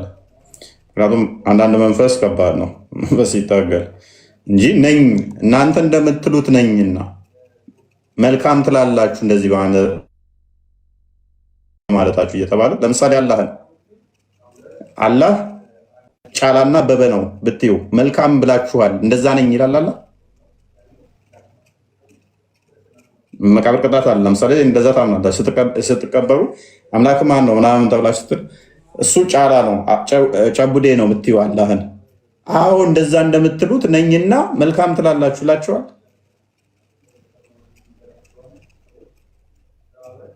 አዎ እንደዛ ነኝና መልካም ብላችኋል ይላቸዋል። ካላላቸው አይደለም ማለት ነው። ካላቸው ደግሞ ነው ማለት ነው። አላህ ሌባ ነው ቢሉ አላህ ሌባና ዱርዬ ነው ትላላችሁ፣ መልካም ትላላችሁ። እንደዛው ነኝና ካለ አዎ ዱርዬ ነኝ ሌባ ነኝ እያለ ነው። ግልጽ እኮ ነው። እና አንዳንዴ እውነት ለመናገር እሺ መዲና እንለፈው እንተው። መዲና ጥያቄ ያለሽ?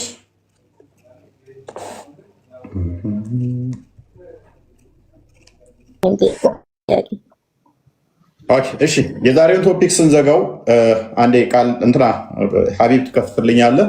በመጽሐፍ ቅዱስ ላይ ንስሐ ሰዎች ከገቡ ዛሬምና ነገምና በአንድ ዓመትና በ10 ዓመትና በ20 ዓመትና በ50 ዓመትና በ80 ዓመትና በ90 ዓመትና ንስሐ ተቀባይነት አለው።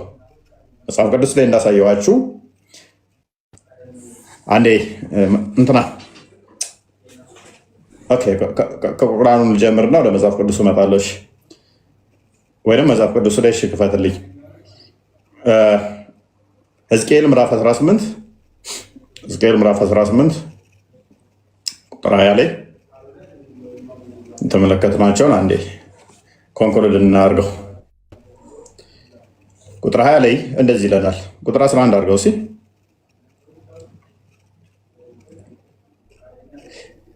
ኦኬ እርሱም ጻድቅ አባቱ የሰራውን ሁሉ ባይሰራ በተራራ ላይ ቢበላ የባልንጀራው ኦኬ ቁጥር 20 ላይ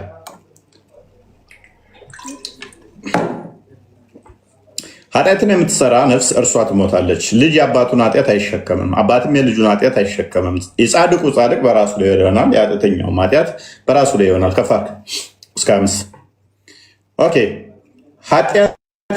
ኃጢአተኛውም ካደረጋት ኃጢአት ሁሉ ቢመለስ፣ ልብ በሉ ኃጢአተኛ ለምሳሌ ፈጣሪ ነው የካዳችሁ፣ በኃጢአት ውስጥ ያላችሁ፣ በተለያየ ኃጢአት ውጤት ውስጥ ያላችሁ፣ ፈጣሪን በድያለሁ አይቀበለኝም ብላችሁ የምታስቡ ሁሉ ምን ይላል? ኃጢአተኛው ካደረገው ኃጢአት ሁሉ ቢመለስ፣ የፈለገ ወንጀለኛ ሁን፣ ከዛ ወንጀል ብትመለስ፣ ትእዛዜንም ሁሉ ቢጠብቅ፣ ፍርድንና ቅን ነገርንም ቢያደርግ ፈጽሞ በሕይወት ይኖራል እንጂ አይሞትም። ወደ ሲኦል አይጣልም ነው። ሁለት አይነት ሞት ስላለ በኛ አንድ ስጋና ነፍስ መለየት አለ። ሁለተኛ በሕይወት እያለ ሙታን ልትባል ትችላለህ። ከእግዚአብሔር መለየት ማለት ነው። እሱ ለዲያብሎስ ግብር መሆን ልጅ መሆን። የበደለው በደል ሁሉ አይታሰብበትም፣ በሰራው ጽድቅ በሕይወት ይኖራል ይላል። በሰራው ምን ይሆናል? በሕይወት ይኖራል። በውኑ ኃጢአተኛ ይሞት ዘንድ እፈቅዳለሁን ይላል እግዚአብሔር። ኃጢአተኛው እንኳን እንዲሞት አይፈቅድም። 11ኛ ሰዓት ላይ መስቀል ላይ ተንጠልጥሎ ያ ጌታ ሆይ ይቅር በለኝ እንዳለው ማለት ነው። ልትሞት እያለህ እንኳን እንድትሞት አይፈልግም። እስከ ኃጢአት እዛች ላይ እንኳን እያለህ እንኳን ይቅርታ እንድትጠይቀው ነው የሚፈልገው። ምን አይነት ጌታ ነው? ምን አይነት አምላክ ነው ያለን? ግን በእውኑ ኃጢአተኛው ይሞት ዘንድ እፈቅዳለሁ ይላል ጌታ። እግዚአብሔር ከመንገዱስ ይመልሰን በሕይወት ይኖር ዘንድ አይደለምን? በምን በሕይወት እንድንኖር አሁን ሱራ 3 አንዴ ክፈተው፣ ሱራ 4 አንዴ ክፈተው።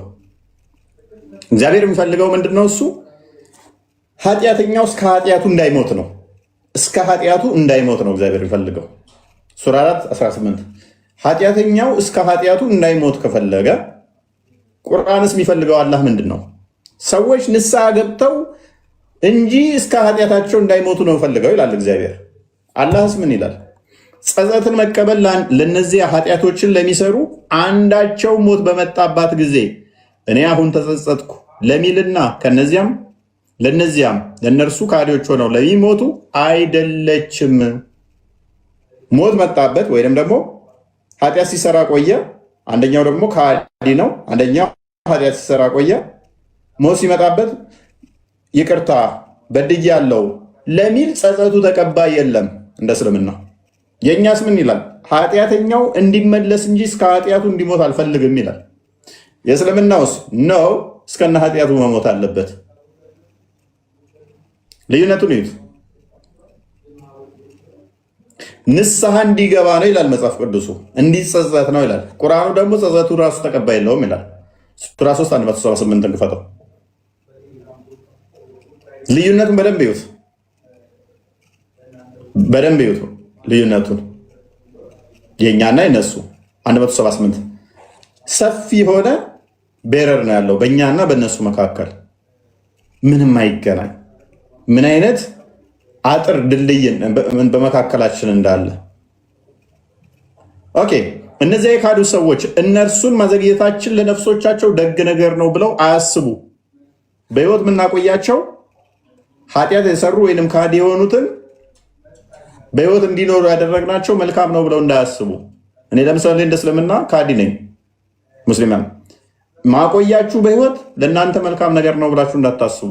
እሺ፣ ለምንድነው የምታቆየን?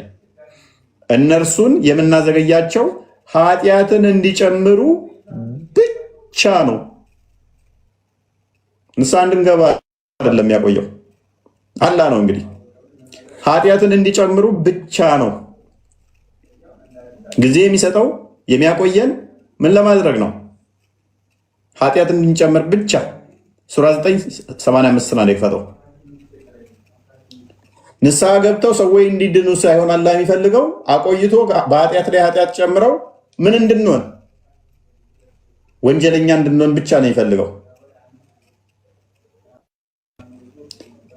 ኦኬ፣ ገንዘቦቻቸውና ልጆቻቸው አይድነቁህ። አላህ የሚሻው በቅርቢቱ ዓለም በእነሱ ሊቀጣቸው ከሃዲዎች ሆነው ነፍሶቻቸው እንዲወጡ ብቻ ነው። በሕይወት የሚያቆይህ ልጅ ንብረት የሚሰጠው አላህ ምን ለማድረግ ነው? ከሃዲ ሆነህ እንድትሞት ብቻ ነው። ሁለተኛ ጴጥሮስ ምዕራፍ 3 ቁጥር 8 ላይ ፈተው። መጽሐፍ ቅዱስስ ኃጢአት ስንሰራ ለምንድን ነው የሚያቆየን? ለምን ወዲያውኑ በመብረቅ አድርገንም? ቁርአኑ የሚያቆየን አላህ እንደሚናገረው ብዙ ኃጢአት እንድንሰራና ከሃዲ ብቻ ሆነን እንድንሞት ነው። መጽሐፍ ቅዱስስ ለምንድን ነው የሚያቆየን? ሁለተኛ ጴጥሮስ ምዕራፍ 3 ቁጥር 8 እናንተ ግን ወዳጆች ሆይ በጌታ ዘንድ አንድ ቀን እንደ 1000 ዓመት 1000 ዓመት እንደ አንድ ቀን እንደሆነ አንድ ነገር አትርሱ አለ። የዘገየ የሚመስላችሁ በኃጢአት ላይ ኃጢአት የጨመራችሁ፣ በክደት ላይ ክደት የጨመራችሁ የዘገየ የሚመስላችሁ አልዘገየም። ለምንድን ነው የዘገየው? እሱ ለምንድን ነው ዝም ያላችሁ አለ። ከፈረው ለአንዳንዶች የሚዘገይ እንደሚመስላቸው ጌታ ስለ ተስፋ ቃሉ አይዘገይም። ነገር ግን ሁሉ፣ ግማሹ አይደለም፣ የተወሰኑት አይደለም፣ ሁሉ፣ ነገር ግን ሁሉ ወደ ንስሐ እንዲደርሱ እንጂ ማንም እንዳይጠፋ ወዶ ስለእናንተ ይታገሳል። የታገሰን ለምንድን ነው? እሱ ኃጢአት እንድንጨምር አይደለም፣ ሁሉ ንስሐ እንዲገቡ። ቁርአኑስ ምን ይላል? ኃጢአት እንዲጨምሩ ብቻ፣ ክደት እንዲጨምሩ ብቻ የሚታገሳቸው። መጽሐፍ ቅዱስ ምን ይላል? ንስሐ እንዲገቡ ብቻ፣ ሁሉ ንስሐ እንዲገቡ መጽሐፍ ቅዱስ የሚታገሰ ሁሉ እድሜ ላይ እድሜ እየጨመረ እየካርከው እየሰደብከው ኃጢአት እየሰራ የሚታገስ በእድሜ ላይ እድሜ በጸጋ ላይ ጸጋ በንብረት ላይ ንብረት የሚሰጥ ሳታመልከው ምን እንድትሆን ነው? ንስሐ እንድገባ ነው። ህይወትን እንድታገኝ ዛሬ ባታመልከው ነገ እንድታመልከው ነው። ዛሬ ባትቀበለው ነገ እንድትቀበለው ነው። ዛሬ የተደፈነብህ ጭንቅላት ነገ እንዲከፈትልህ ነው። በተለያየ ነገር ይነግርሃል። በተለያየ ነገር ምልክት ይሰጣል። ተኝተህ በህልምህ ሊነግርህ ይችላል። ታመህ በፈውስ ሊልክልህ ይችላል። በብዙ ነገር ምልክት ይሰጣል። ዛሬ አልቀበል ስትል ነገ ሌላ ምልክት ይሰጣል። እስቲል ይታገሳል። ይሄ ሁሉ የሚታገሰ አምላክ ለምንድን ነው? እሱ ንስሐ ገብተህ እንድድን እንጂ እንዳጠፋ። ቁርአን ውስጥ የሚታገሰው ለምንድን ነው አለ?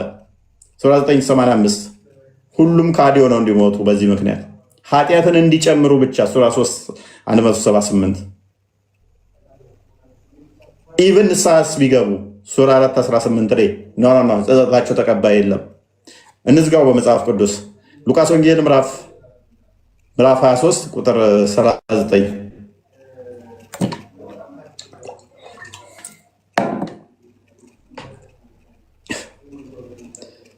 ኦኬ። ክርስቶስ በተሰቀለ ሰዓት ወንበዴዎች በግራና በቀኙ ተሰቅለው ነበረ። ከተሰቀሉት ውስጥ 11ኛው ሰዓት ላይ እንደዚህም አይነት ድነት ያገኛሉ። ከተሰቀሉት ከክፉ አድራጊዎች አንዱ አንተስ ክርስቶስ አይደለህምን? ራስህንም እኛንም አድን ብሎ ሰደበው። ሁለተኛው ግን መልሶ አንተ እንደዚህ ባለ ፍርድ ሳለ እግዚአብሔርን ከቶ አትፈራውምን? ስላደረግነውም የሚገባንን እንቀበላለንና በእኛስ እውነተኛ ፍርድ ከፋድ ፍርድ አላደረገም ብሎ ገሰጸው። አይምን ፍርድ ነው፣ ይህ ግን ምንም ክፋት አላደረገም ብሎ ገሰጸው። ኢየሱስ ጌታ ሆይ ኢየሱስንም ልብ በሉ፣ ኢየሱስንም ምን አለው? ጌታ ሆይ በመንግስትህ በመጣ ጊዜ አስበኝ። መንግስት ሰማያት የእሱ እንደሆነች መንግስት እንደሚሰጥ አመነ። ለምን? በመስቀል ላይ ሆኖ ተቸንግሮ ባለበት ነፍስ ውጪ ግቢ በነበረችበት ላይ እንኳን ማመን ይቻላል። በመንግስት በመጣ ሰዓት ጌታ ሆይ አስበኝ አለው። ኢየሱስም እውነት እልሃለሁ ዛሬ ከኔ ጋር በገነት ትሆናለህ አለው።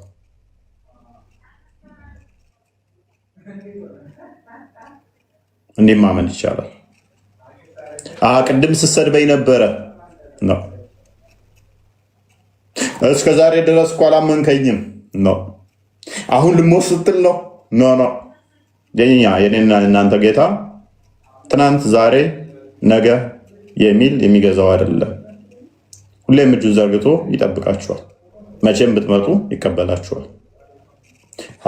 ኃጢአት እንድጨምሩ ብቻ እኮ ነው እኔ ማዘገያችሁ፣ ላታልላችሁ ነው። ይሄ ሰዋዊ የተፈጠረ በሰዎች የተሰራ ሲሆን ነው እንደዛ የሚለው። በቀለኛ አምላክ እንደዛ ለበቀል ሲያስብ ነው እንደዛ የሚያደርገው። እና ቴንኪው ለዛሬ በቃናል። እናንተ ሰዎች ቃልያት ያሰማልን። ቦስ በጣም ድንቅ የሆነ ቃል ነው። ስትሰሙት ራሱ በጣም ደስ የሚል የእግዚአብሔር ቃል ደስ አይልም? ስትሰሙት ታች ያላችሁ እንዲህ ሲነበብ ራሱ ሰላም የሚሰጥ የሙስሊሞች ደግሞ አጋንንቶችን የሚያቀርብ አይገናኝም። እና ስለ ቃሉ እግዚአብሔር ይመስገን። ቃልያት ያሰማልን። ቦስ ታች ያላችሁ ታብታብ ያረጋችሁ፣ ኮፒ ሊንክ ያረጋችሁ፣ በዩቲዩብም ሰብስክራይብ ያረጋችሁ እግዚአብሔር አምላክ ይባርካችሁ። አሁን በዚህ ቀጥሉበት።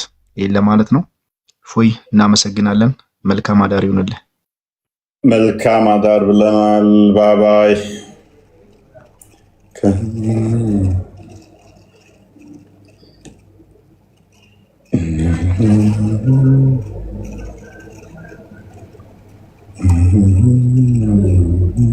እሺ ወንድሜ ፈይደና ሁን፣ እድሜ ይስጥልን። እናመሰግናለን። ተባረክ።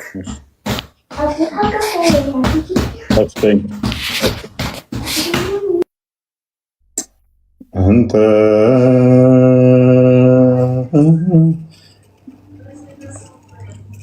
ብዘምርስ ተው እንጂ ምንድነው ገና እንትን ስለ ከአንዳንድ እስቲ ፎቶ አንሱ እስቲ ለክፉም ለደጉም እስቲ ፎቶ አንሱ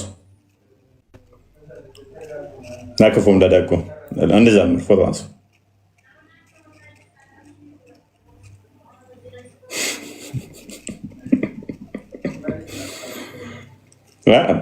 ላላ መታወቂያ እንድታወጡለት እኮ ነው። ፎቶ አንሱ እናላክ በመታወቂያ እንዲይዘኛላ ባት ብቻ ነው ያለው ጭንቅላት የሌለው። ፎቶ አንሱ። እቺን ቀን አታገኟትም። ይኸውላችሁ እቺን ቀን አታገኟትም። በእድሜያችሁ ላይ እቺ ቀን መቼም አትገኝም። ከልጅነታችሁ አልፋችሁ እዚህ መጣችኋል። ከምናምን ነገር አልፋችሁ ጥሳችሁ ትሄዳችኋል። እቺ ቀን አንድ ቀን ተጨምራለች ማለት ነው። ይኸውላችሁ እቺን ቀን መቼም አታገኟትም። የዛሬ 20 ቀን የዛሬ 20 ቀን ሳይሆን የዛሬ 10 ዓመት እቺን ቪዲዮ የምታዳምጥ ሰው ካለ አሁን ከ10 ዓመት በኋላ የምታዳምጥ ካለ ይሄ 2018 ነው። 2018 ከ20 ዓመት በኋላ እየሰማህን ካለ ከ20 ዓመት በኋላ እንደዚህ ነበሩ፣ እንዳለ ሰገጤ ናቸው፣ እንዳለ ፋራ ናቸው ምናምን ብሎ የታዘበናል። ከ50 ዓመት በኋላ ደግሞ አስበው እስኪ ከ50 ዓመት በኋላ ሲያስበን የዛሬ 50 ዓመት ሰዎች እንደዚህ ነበሩ። ይህ ምንድን ነው? እሱ የሆነ ሬዲዮ ነገር ድሮ ሬዲዮ አርጋችሁ የምታዳምጧት አለቻል። እንደዛ ነው የሚያስቡት። ወይ እኛም ፕላትፎርም ከ50 ዓመት በኋላ ምናምን ሌላ ፕላትፎርም ይመጣና፣ ለማንኛውም ከ50 ዓመት በኋላ የምታዳምጡን እናንተ ውድ የዛሬ 50 ዓመት የምትመጡ አሁን 2018 ነን ያለ ነው። ከ50 ዓመት በኋላ ያላችሁ ይህንን ቪዲዮ የምታዳምጡ ወዳችኋል ሁላችሁ ነው። እንደውም ለ50 ዓመት ከ100 ዓመት በኋላ መጡ። እንደውም ልክ 100 ዓመት ይሄ ቪዲዮ 100 ዓመት ሲሞላው የምትሰሙ ማለትም 118ኛው ዓመት ላይ የምታዳምጡ ይህንን ቪዲዮ እንደውም መልእክት አስተላልፋለሁ። እኔ እንደውም የዛሬ 118 ዓመት ይህንን ቪዲዮ እየደረሳችሁ በየትኛውም ቦታ ላይ ሆናችሁ ይህንን ቪዲዮ ማኔጀር ከሆናችሁ ለሰራተኞቻችሁ እንድታስደምጡ፣ ሰራተኛ ከሆናችሁም ደግሞ ለማኔጀራችሁ እንድታስደምጡ፣ እናም ደግሞ ብሔራዊ አዋጅ ታውጆ 118ኛው ዓመቱ የእፎይ ንግግር ተብሎ በሀገር አቀፍ ደረጃ እንዲከበርልኝ ስል በትህትና ጠይቃለሁ። ማለትም 100 ዓመቱን ያከበረ ብቸኛ ንግግር ተብሎ መከበር ብቻ ሳይሆን በዩኔስኮም ደግሞ እንዲመዘገብ በዚሁ ጥሬን አስተላልፋለሁ። ይሄንን ባታደርጉ ውርድ ከራስ ነው የሚባለው። እዛም ሞኝ ቢሆን አያለኝ መቶኛ ድምፅ ኔን ስታከብሩ 2118ኛው ዓመት ላይ ይሄ ድምፅ ኢንተርናሽናሊ ይከበራል ከዛ በኋላ እና ስሬስ ነኝ፣ ከምሬን ነው። ቀልድ እንዳይመስላችሁ። ደህና አደሩ። ለማንኛውም